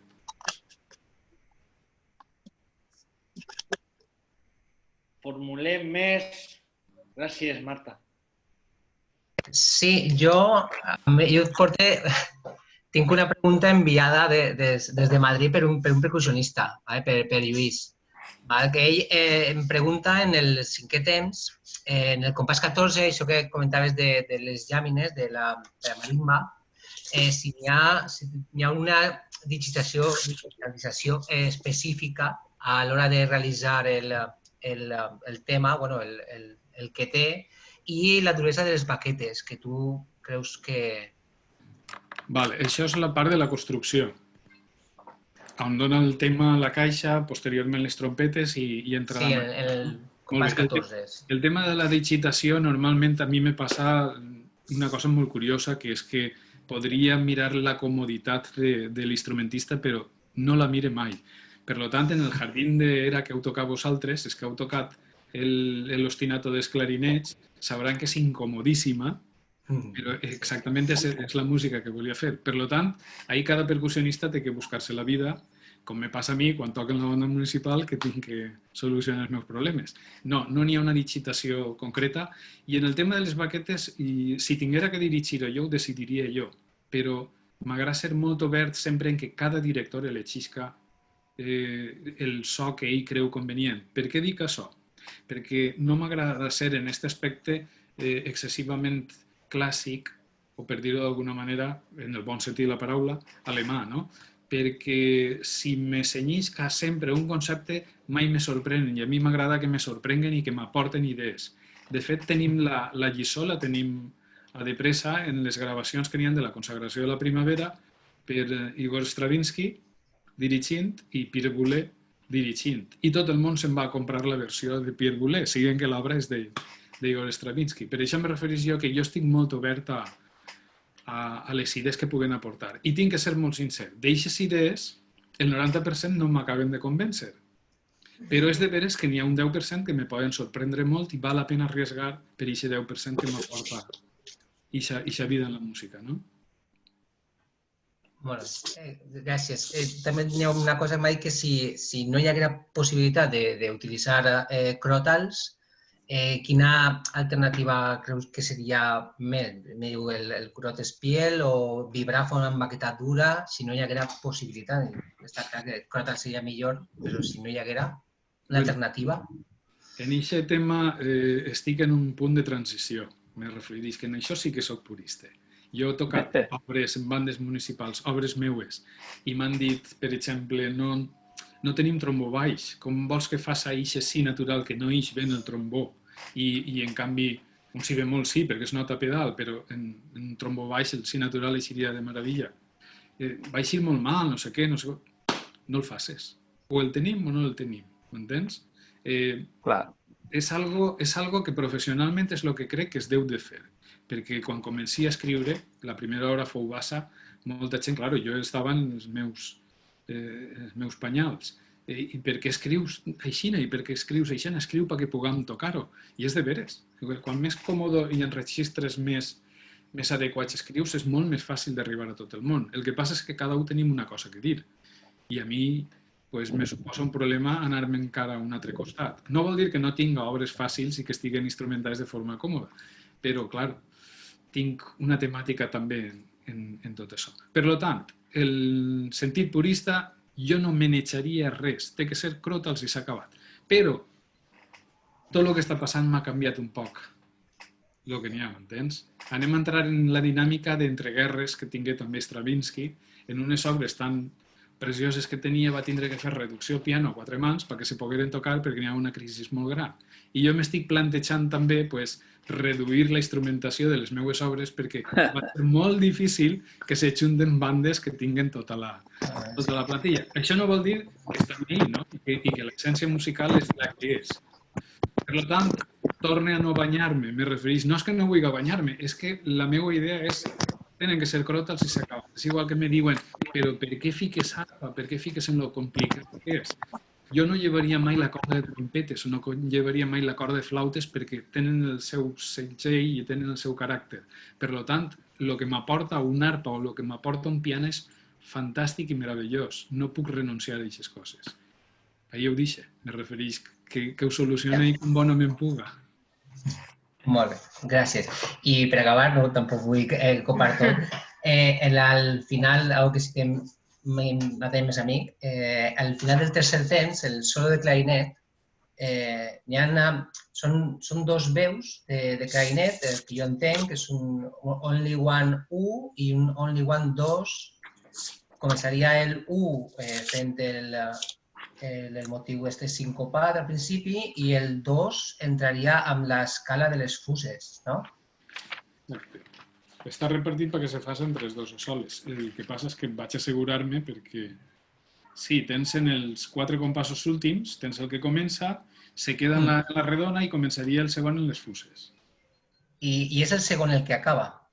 És el segon el que acaba. El dubte que tenia. Sí, perquè tens un tutti d'alt. D'acord. M'entens? Sí, és el segon el que acaba. És igual que també comença la segona flauta en el següent moviment. El que passa és que vosaltres no ho toqueu i també me pregunten per què comença la segona flauta? Doncs perquè n'hi ha feina per a tots i n'hi ha que pensar que tranquil·lament hi ha 2 meravelloses flautes en una banda. Molt bé, moltes gràcies. A tu, home. Més preguntes? Yo quería preguntarle, no sé si se me oye. Cecilia, se te escucha de cine. Perfectamente, vale. Quería preguntarle que los clarinetes estamos como un poquito complicados en esta obra, no sé si te parece a ti, como un poquito abandonados y luego un poquito complicados. ¿Qué es lo que has querido hacer con, digamos, con la fusta en esa obra? ¿Abandonados en qué sentido? No entiendo. Complicados, un poquito complicados, tocando muy despacito, baja el volumen, luego de repente sube, al saber lo que quiero decir, que estamos un poquito abandonados. Sí, no, abandonados no lo diría yo. Yo diría, lo de complicado lo entiendo perfectamente. Sí, Lo otro tiene una explicación muy simple. Simplemente es una combinación de colores. En el momento en que los clarinetes quiero que estén, que no quiero renunciar a que estén, pero no son la voz principal, necesito que estén ahí abajo, que sean pequeñitos. Entonces, claro, habrá otros colores que son los que emergerán, ¿no? Pero sí que es verdad que también me lo pueden decir los flautas, porque los flautas cuando suenan los clarinetes en el tercer movimiento, en el coral, clarinetes y saxos, los flautas tocan lo mismo, pero no se van a escuchar casi porque tienen un registro muy débil. Por lo tanto, voy jugando con esa serie de combinaciones. Pero eso te lo pregunto porque clarinetes somos más y flautas hay menos. Sí, pero para mí hay 3 voces de flautas y 3 voces de clarinetes. Y entonces yo lo distribuyo de la manera que sí que es verdad que normalmente pues, puedo abusar más del estiramiento melódico de los clarinetes al ser muchos más y poder turnaros. Muy bien, por eso lo haces. Vale, gracias. A ti.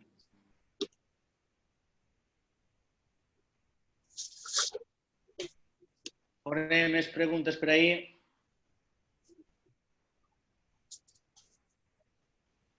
Que calladets esteu tots, eh? Hablar otra vez que hablo yo. Sí, tranquila, tranquila. Le cambio toda la obra. Bueno, pues va, pregunte yo, va. Bueno, el primer és una afirmació.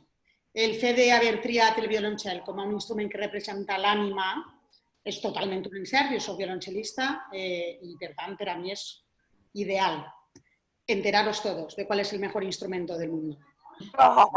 Eso es así, y ya está, Cecilia. Jo, quan vaig sentir la primera vegada este fragment, este solo en qüestió, pues realment no el vaig relacionar en tristesa, el vaig relacionar en alguna miqueta més agressiu, un poc més una ràbia continguda que una tristesa, un no me vull que conformar. A lo millor, clar, la música cada un l'escolta d'una manera i el que volia preguntar-te en referència a aquest fragment, que no he de tocar jo, tot siga dit, perquè jo soc de la tercera fila, també, jo soc com Cecilia de darrere o més darrere encara. És si se permetís en aquest fragment ser un poc més ad libitum. Jo és que crec recordar que en la partitura no especifica ad libitum. No especifica, però tens raó. Jo crec que n'hi ha que donar-li... Lo primer, aclarar que no és trist el fragment, és l'esperit d'ell. Jo després sí que he fet una observació sobre el que a mi me dona la sensació que ha sigut un poc la vida de Gaudí, no?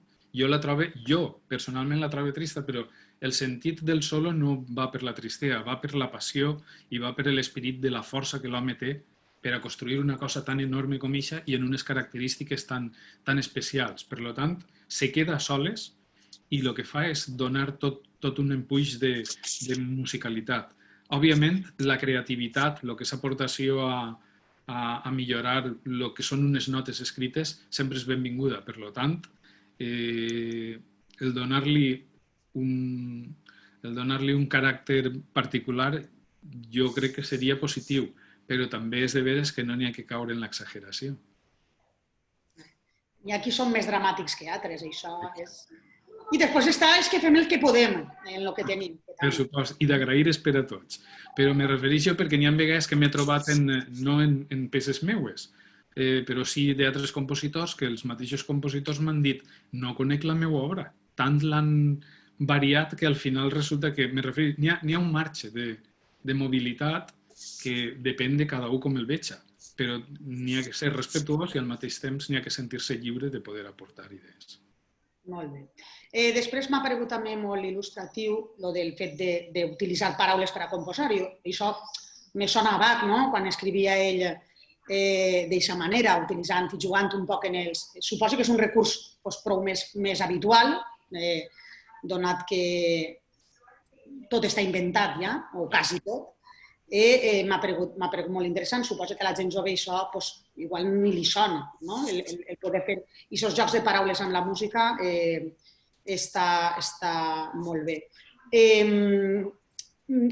L'ús de fragments d'obres teues en altres obres, consideres que és una marca d'estil o no creus que pot acabar sent algo com repetitiu?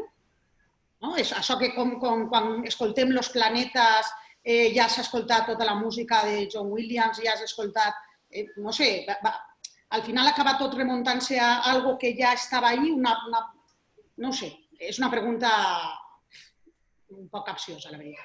Bueno, és una forma de veure, igual que la meva resposta va ser molt particular també, me refereix, no teniu per què compartir-la, però John Williams, la veritat és quan te l'escoltes, escoltes a Richard Strauss, escoltes a Holst, escoltes a Sibelius, escoltes a un muntó de clàssics, me refereix, tampoc aporta res nou, però té la gran gràcia de fer-ho d'una manera que ens encanta, jo crec que quasi tots. El tema de ficar motius, que no fragments, perquè és un motiu, ja heu vist, dos compassos i a més jo crec que se pareix poc. Si no vos se l'explique, tal vegada la majoria de la gent el passa de llarg sense donar-se compte. Nos has descobert tu la tortilla en esto, saps? Perquè jo no ho haguera percibit mai en la vida, però bueno, ja que ho has comentat, no sé, a mi m'agradaria saber si és això, si és que així et definisses un estil en particular. No diria un estil, diria que simplement m'agrada ficar aquesta pinzelladeta, no? La pinzelladeta de que pràcticament sols fique motius de les meves primeres obres. En les obres que he fet posteriorment sol utilitzar Bassa o sol utilitzar Eslava, que són dues obres dels meus principis. Però com a estil sí que és de veres que intente fugir. Si vosaltres conegueu Bassa, veureu que Soulful no té massa que veure amb Bassa. I per el mig n'hi ha una sèrie d'obres, com la Chamber Symphony, que tampoc crec que tingui excessivament molt que veure, o Phobos. Vull dir, intente fer un gran esforç d'una obra a una altra per a no aparèixer. Igual que per això intente separar les composicions en el temps, perquè tinc que ser una persona molt agraïda, estic recibint moltes propostes d'encàrrecs, però jo estic i no vull que soni pedant, simplement és que no puc. Estic rebutjant-les perquè soles ne puc fer una. Ja vos acabo de dir que ne vaig fer 2 en l'any 17 a 18 i quasi me torne boig perquè era massa feina per a mi donar eixa capacitat de treball. A més, jo tinc que estudiar perquè tinc que tocar en la banda municipal, tinc una família i tinc moltes altres coses. Vull dir que no me dedique 24 hores al dia. A això tinc que repartir la meva vida en un cert equilibri. I si teniu el gust d'escoltar Nèmesis, veureu que tindrà similituds, però n'hi ha moltes diferències també. És una obra molt més, diguem, acadèmica que Soulful, que és descriptiva. Per tant, l'estil intenta que siga variat, però òbviament aneu a trobar punts símils en totes les obres. Este no crec que siga un caràcter d'estil, sinó un caràcter de gràcia, de donar-li un punt d'humor, quasi, per dir alguna cosa. Inclús en Nèmesis utilitzi una variació, una deformació d'un tema del carranc de Sebastián de la Sirenita, perquè volia fer una referència a l'adolescència, no, a quan la meva filla era xicoteta, que sempre estava mirant aquestes pel·lícules. Per tant, m'agrada ficar de tant en quant alguna cosa que siga humorística també per a desinhibir-se de lo que estem fent. Sí, això en el món cinematogràfic té un nom, ara no recorde com se diu. Cameo, un cameo. Fer un cameo, podríem dir-ho així. Pues sí. Molt bé. Si ningú té res més que dir, jo continuo, ¿vale? Perdona. Jo volia dir Carmina, però tranquil·la. Bueno, pues tu després, mestre. La percussió. Jo com a patidora del tema de la percussió, he estat en les bandes com la nostra, amateurs, sabem que cada vegada que hi ha que fer un concert som uns quants que ens toca arrastrar totes les cachimbes entre cometes, de la percussió. Evidentment, el nostre bombo en el moll crec que no sona igual, no sé si sona igual o no sé si... Han fet proves. Me té un poc preocupada el tema de les copes, perquè en la gravació que has posat tu se sent molt bé, però crec que a nosaltres no ens ha excitat ningú. A mí sí. Ah, hombre, Cecilia. A mí te lo oía. Yo soy experta en bebérmelas, a mí lo del dedito me salió fatal. No ens ha excitat ningú igual de bé, jo no sé si és que té algun secret, així vam estar vinga el xuplit en la copa més llena, menys llena, si la vol que se te cau, no sé. Si tens algun consell que donar-nos al respecte, t'ho agrairíem molt, perquè ja t'he dit, crec que la copa ens va eixir bé a un o a ningú. Bueno, jo lo de les copes intento no ser repetitiu en els efectes que faig, però al final te dones compte que n'hi ha alguns que sols els utilitzes tu perquè no explotar-los. Les copes les vaig utilitzar per primera vegada en una obra que li vas dedicar a la banda del Buixec, que es diu Eslava, per lo de Eslava del Buixec. Però també ho vaig utilitzar en seguida en una obra que vos he anomenat, que es diu la Chamber Symphony, i quan vaig arribar vaig anar a un concurs a Tòquio, a la Tòquio Kosei, una banda fantàstica, i s'utilitzaven les copes, i quan arriba allí tenien una copeta de vi d'estes xicotetes, la tenien a pegar a un tros de fusta i intentaven fer-la sonar i allò no sonava per ningú costat. El primer secret és que n'hi ha que buscar una copa molt adequada. I este any, per exemple, l'any passat, en el certamen de València, que l'obra ha estat obligada en la secció d'honor, hem tingut 1000 problemes també, perquè han comprat 3 o 4 tipus diferents d'estil de copa i n'hi ha que buscar un tipus de copa que siga realment molt fina, no té per què ser gens cara, simplement n'hi ha que buscar que siga fina. Les de l'Ikea són fines, eh? Ja, però és que potser els fabricants d'ara no són igual que els d'antes, no ho sé. El tema és que n'hi ha que buscar-la. I després agarrar-la de la base de la manera que ahí és on menys vibra i, claro, pues, donar-li. Fer-la sonar jo crec que no és difícil. La problemàtica està en quan la tens que xitar un poquet i fa el glissando, perquè ahí sí que a mi m'ha costat el que el mantindre l'equilibri d'aquest canvi de postura i continuar fent-la sonar, pues, té la seva coseta, no és l'agarre, me fica a tocar i ja està. Entonces, tot té lo seu. És com tocar un triangle. Tot el món el fem sonar, però no tot el món mos sona igual. Per tant, n'hi ha que buscar quin és el punt que tenim que fer. Pues continuarem fent investigació perquè Jo, quan puga, una vegada que ho han posat en marxa, jo crec que no va resultar. quan puga m'arrimaré i us puc ensenyar la copa que jo vos he mostrat, que jo és la que tinc, i és de les antigues que se feien per aquell famós còctel de gambes que duia una espècie de plateret dins, que ficaven les gambes i baix era el gelat, el gel picat i tot això, doncs, d'aixes ja tenen un muntó d'anys, no? Però n'hi ha moltes altres. Simplement és qüestió de... És com en una obra que tinc que es diu Phobos, que utilitza paelles normals, però tenen que estar afinades. Per tant, jo me n'ania a la tenda en una baqueta i en un afinador i allí estava jo provant paelles en l'afinador i en la baqueta i pensen que estàs un poquet anat, però el mateix n'hi ha que fer, provar les copetes i a veure si sonen Eso lo he hecho yo, ¿eh? Eso me he ido yo al supermercado y lo he hecho, ¿eh? Que conste, en Eroski he estado al supermercado y he estado, venga, la copita. Y la verdad que me he traído 3 o 4. Eres muy grande. Bueno, pues no res, jo no tinc res més que preguntar. Gràcies. A tu. Pepe, jo és una cosa de... Espera, que passa una moto, però si vaig sent. De tempos, per exemple. Ens va donar... Ja t'ho comenté l'altre dia per quan fem la proveta esta, tu i jo, el dilluns la farem, no? Va ser el dilluns o dimarts? No me'n recordo. El dimarts, crec. Parlarem del presto del quart moviment, que fica negra 182. Clar, ahir els... Bueno, trac el guió també jo, perquè ara, si no de memòria, doncs... Sí. Ahí tenim el que diu Cecilia. Cecilia, la dona que ha parlat és clarinetista, la que dia que el clarinet està un poc oscuro o no sé què ha dit, no? Ella és clarinetista i en aquest moviment, que el clarinet va a contratemps i tots sabem que els clarinets a contratemps és com les trompes a tempo, que costa. Perdona, Manolo, que estàs ahí, m'has vist.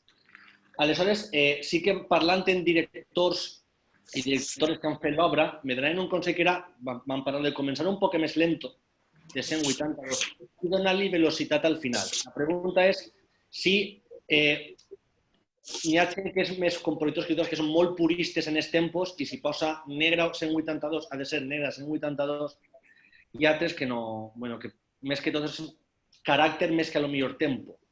Exacte, el caràcter té molt que veure en les coses. Si tu un fragment saps de sobre, el fas més staccato, te va donar una sensació de més velocitat, que si fas una velocitat més alta i en canvi la gent t'arrastra un poc les notes, no?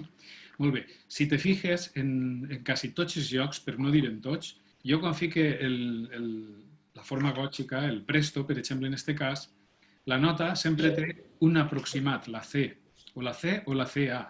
En aquest cas, la C, no? Això sempre vol dir, jo sempre solc utilitzar aquesta nomenclatura perquè m'agrada dir que és aproximat. El mestre Alfred Reed ja ho dia, sempre. Me refereix sempre a les coses aproximades perquè no és el mateix tocar una peça o un fragment en un lloc sec que dins d'una església.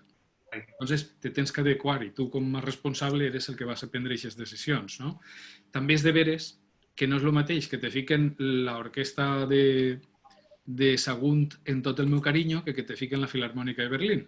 O sigui, que el director té que saber també els recursos que té enfront i fins on se pot traure tot això. Per tant, a lo millor la velocitat que trau una banda no és la que pot traure una altra. I en aquest aspecte, això sí que vos anima a tots, quan aneu al certamen, aneu a fer-ho al 120%, però sempre tenim el xicotet perill de que vinga una altra banda que ho faci millor, perquè té més recursos o el que siga. Això no vol dir que perdem res, sinó simplement hem guanyat perquè hem fet tot el que tenien que fer. Vull dir en això que depèn de la situació que te trobes, doncs tens recursos per una velocitat o per a una altra.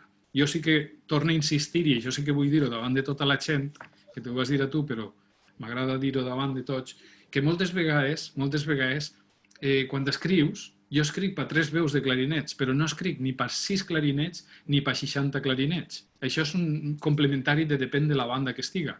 Per tant, n'hi ha que fer-li cas al director de que si en aquest moment determinat, que potser del que estem parlant és molt concret, perquè ells que millora l'assumpte necessita que n'hi hagi dos primers, dos segons i dos tercers a soles i se queden 20 clarinets parats, doncs tal vegada siga el millor per la banda, perquè el resultat en aquest moment és el que ens fa falta.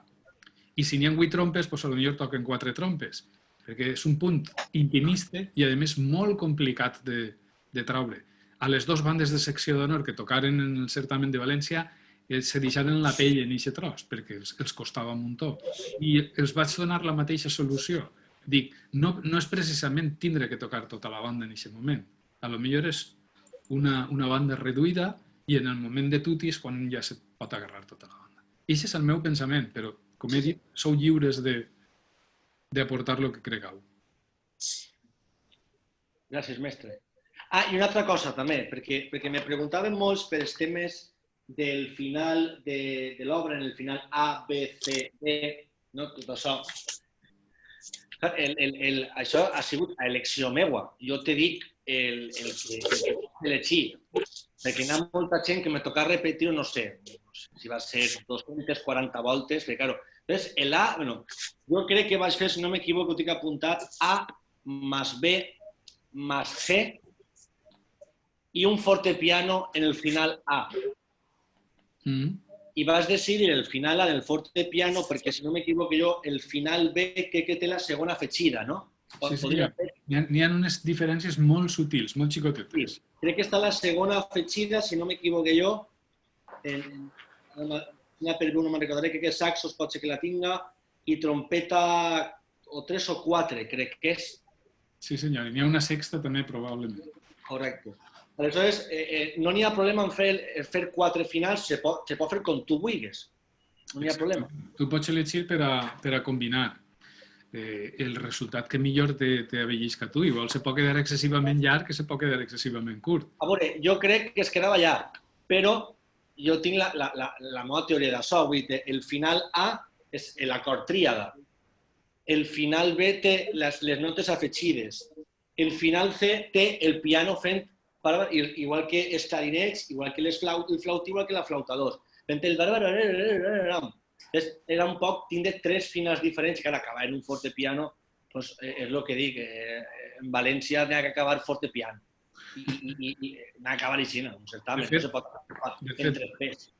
La versió que n'hi ha penjada de principi, la de la banda de Suïssa, la de Sibnen, que s'allí en Brussel·les, no té 3 finals alternatius. Jo és el que vaig proposar i el que he editat. Però ells me diguen, volem fer un final a soles i volem que siga este, escriu-mos el, perquè si no és el jurat, se tornarà a carabassa i mos dirà. I en la partidura que jo tinc, que no és la que està a la venda, sinó l'original, no tinc el que tu tens, tinc soles un final. Però sí que és de veres que la idea és fer un final en nota llarga, en el tema dels timbals que va continuant, s'afegeix el bombo, i en l'últim moment és quan fas el fortepiano. Aquesta és la idea, però és que tu la pots variar, perquè el que estic fent últimament en les obres és que estic fent finals alternatius, o el que has tingut tu, per exemple, de votar del tercer a mitant quart. Així, encara que muntares tota l'obra, cada vegada que la toques la pots fer d'una manera diferent, i el que li dona un dinamisme diferent i mai sona igual. A part que mai sonen igual, perquè cada vegada sonen d'una manera, però li dona frescura, no? Per tant, el mateix, te tens que sentir lliure en el final que més s'acomode al teu gust i a lo millor el que per mi pot ser pastós i inacabable, per tu és una cosa que està equilibrada. Jo soc prou pastosset, pels finals. La presidenta està fent que sí. Soc prou pastosset. M'agrada. Però guai. Mira, Cecilia... Vale, més preguntes, que són les 9:30 i el mestre... Jo vull fer una pregunta, Pep. Hola. Hola. Una coseta. Al principi de tot has comentat referent a la instrumentació del tema del didgeridoo. I m'ha donat compte que darrere de tu, a l'esquerra, crec que en tens als llibres del didgeridoo. Exacte, sí, un regal que m'esperen. Perfecte. En moltes voltes, quan has fet un didgeridoo, sempre se's dona al metall per la forma de tocar això, però el didgeridoo de tocar-lo és de forma gutural, no? I a més tens que pronunciar paraules o lletres perquè faci aquest efecte de vibració, també, no? Jo el que conec. Tinc entès que se parla, també, quan toques. Sí, lo que conec són tres postures, ¿no? Que és la rotatòria, després la vocal, que de forma gutural el que fas és aportar aquest canvi de so, i després el que fan també és fragmentar la columna d'aire i entonces ho fan rítmic. Però inclús n'hi ha persones que el que fan és en un tros de fusta finet, mentre estan tocant li peguen a l'instrument, al didgeridoo. Com és molt lliure, perquè és un instrument molt folclòric d'allí, jo pues, també ho he acceptat tot. Vaja, lo de pegar-li colpets i tot això pues, pot aportar, però pot marejar a lo millor el que s'està fent. En aquest moment és un poc com el que estàvem parlant, no és fum, és la descripció dels balcons. Però tampoc està especificat, per tant, el que ho fa, jo tingui la sort que la primera hora que fiqui didgeridoo vingui una persona que se dedicava a tocar el didgeridoo, un amic que tinc, que per això ho vas fer, farem una sessió en casa, m'explicar el que n'hi havia i entonces el vaig poder ficar. Però és de veres que després solen tocar-ho quasi sempre trombonistes o tubistes. Però jo he buscat sempre persones que me diguen jo no sóc especialista però el sé fer sonar i conec les directrius d'aquestes tres característiques. Gràcies. A tu. Álvaro, per un moment me pensava que anaves a demanar-li el didgeridoo al compositor per tocar el certamen, de veritat. Quan has dit, tens ahí darrere, he dit, per favor, que no ho diga. Mira, en la nostra banda... Ja tenim el waterphone de Pepe, En la nostra banda n'hi ha dos didgeridoos, Asuntan Teu i jo dic... Como ya estaba diciendo. En fin, vale. Pues, ¿Alguna pregunta més? Jo tinc dos preguntes. Qui ha dit dos preguntes? Jo. Espera que vos... Ah, Marcel, dime, cariño. Vale, pues pregúntale al mestre. Este didgeridoo me l'havia regalat Álvaro. Jo també en tinc un. Ale, Marcel, tira-li. Pepe, Marcel és percussionista, Perfecte. Ara va lo bo. Vale, jo tinc dubtes en el final del segon moviment, que és com un poc catastròfic. No sé si té que ser així o no, però... Sí, senyor. N'hi hagué un director d'una banda de secció d'honor en el certamen que me digui jo és que trobo que sí, no s'entén res, no, m'agradaria que fora tot molt més clar i possiblement, però jo no busque la claritat. Busque que estigui equilibrat, que no n'hi hagi un per damunt d'un altre, però exactament el que crea és ixe temor, ixa pressió que sentiríem a l'arrimar-se a ixe drac enorme que n'hi ha en l'edifici i per tant el que és una força confusa. Per tant, no és un instrument per damunt d'un altre, sinó confusió, però recta. Vale, i l'altre dubte és l'alegro del quint moviment, que els ritmes són molt confusos i tot, però no entenc per què té que ser així. L'alegro és al principi, vols dir? No només començar, sinó... Sí, està el maestoso, alegro, maestoso i el segon alegro.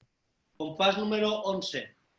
Sí, el solo de caixa, que comença al compàs anterior. Sí, està la caixa, després n'hi ha toms i no sé si n'hi ha alguna més per ahí. Sí, i la pregunta, perdona? Que per què n'hi ha tants ritmes i totes les coses? Molt bé, perquè el que intenta descriure justament és el solo de caixa en el compàs anterior, és el que dona el motiu, però després és una construcció enorme en la que van haver molts picapedrers, molt de jaleo, molta confusió, i entonces tindràs tant la percussió com el que estàvem parlant, les trompetes, el fagot, els cellos, els contrabaixos, tots van fent un poquet un caos també, però és un caos organitzat. El que vol dir que no se va entendre ningú perfectament o clarament, però tots tenen que estar en el seu lloc. No és tocar qualsevol cosa, tens que tocar exactament el que tens escrit, però al mateix temps té que coincidir perquè crear una confusió que la gent diga no entenc res clar, però tot està en el lloc. Al fil d'això, en els cellos també tenim que tocar exactament el que n'hi ha escrit? N'hi ha que intentar-ho, sí. Mos vols, mos has posat ahí, és bonico el trosset. Sí, això me diuen les trompes també i me diuen els percussionistes i els clarinetistes, i m'ho diu molta gent. Bé, està. Pues ho haurem d'estudiar, ja va. Sí. Más cosas. Y si no, damos por zanjada Ningú té per ací, que estic mirant jo les pantalles que n'hi ha, ningú parla. Pues res, Pepe, per la meva part i de la nostra part, moltíssimes gràcies. Jo us vaig dir per WhatsApp, es comentava a la presidenta, al grup que tenim, que se diu Refuerzos del Certamen, que estàs sempre pensant jo perquè se diu així el grup, Manolo, però bueno, un dia ho explicarem. I estàvem sempre parlant, us digui l'altre dia, diu, aneu a al·lucinar en el que va passar demà. I jo personalment ahir vaig al·lucinar i avui he al·lucinat més. Així que te donem de tot cor les gràcies perquè segurament tot el que hem parlat, tota la gent tindrà molt més clar, m'estan arribant whatsapps de gent que se n'ha tingut que eixir, de fer records del mestre Balaguer que se n'ha tingut que anar, i estaven dient que l'obra, jo el que vaig explicar evidentment no té res que veure, perquè el compositor eres tu, tenia certes concepcions de lo que era, perquè vas pagar en un o en altre, però la gent m'està comentant, diu, tenemos clara la obra ahora. Ho vaig sacar. No vaig dir de qui és. Però és de veres que aclara moltes coses això, no per a mi a soles, que evidentment jo tinc el guió apuntat a tot. Però suposa que tots els músics i les músics tenen molt més clar ara com tenen que tocar en cada moment i penso que això és superimportant i de veres de tot cor t'ho agraïm, l'esforç, lo professional que eres, lo top que eres i res més, agrair-te. Pues res, jo torno a dir-ho, espero que no s'hagi fet massa tediós perquè sempre dic que aquestes coses són un poc llargues i d'atendre molt i espero que vos hagi valgut de comprensió simplement per situar cada puntet exactament què és el que estem fent, perquè crec que és important que s'identifiquem en el que estem tocant. I sobretot, moltes gràcies a vosaltres per això, el que he dit al principi, per quidrar-me, per el vostre temps, per atendre'm i per deixar que vos expliqui un poquet què és el que he intentat transmetre. L'únic que espero de veres, el primer que estigueu bé i que se cuideu molt i el segon que ojalà pugueu gaudir i disfrutar de la feina que estigueu fent. Moltes gràcies. Ganar. Bravo. Aplaudir, patir. De la vista. Encantado. Molt bé. Ja no hi ha res més que afegir. Quan podrem, segur que te'n vindràs a fer-nos una visita i parlarem de tot això en una miqueta més de contacte. Que això de les tecnologies a mi no m'acaba de convèncer. No m'acaba de convèncer. Jo soc més d'una cerveseta, que de fet la tinc, i una conversa amigable. Estem encantats d'haver-te conegut, encantats de tocar la teva música i espero que la gent jove, sobretot, les hagi fet tanta il·lusió com els que són més veterans, el fet d'això, que el compositor d'una obra te pugui explicar quina ha sigut la seva intenció des del minut 0. Això és importantíssim perquè la gran majoria de coses que toquem tots els músics no tenim aquesta sort. Imaginant i elucubrant què voldrà dir este senyor, que també és un experiment bonic, lo de endevinar i especular un poc. És ideal que a dia d'avui hi ha gent, compositors, que puguem posar-se en contacte amb nosaltres i il·luminar-nos una miqueta en aquest camí de la interpretació. Ha sigut superinteressant, ho hem gravat perquè passarem als companys que no han pogut estar i estarem encantadíssims de comptar amb tu i de tindre't entre nosaltres en qualsevol altre moment. Si tens casa per a lo que vulguis, ja ho saps. Moltes gràcies. Moltíssimes gràcies. Y ahora es hora de acabar, ¿no? Sí, se levanta la sesión. Pepe, gracias, te telefone demà. Vale, gràcies. Ok. Adéu a tots. Adéu, adéu. Adéu.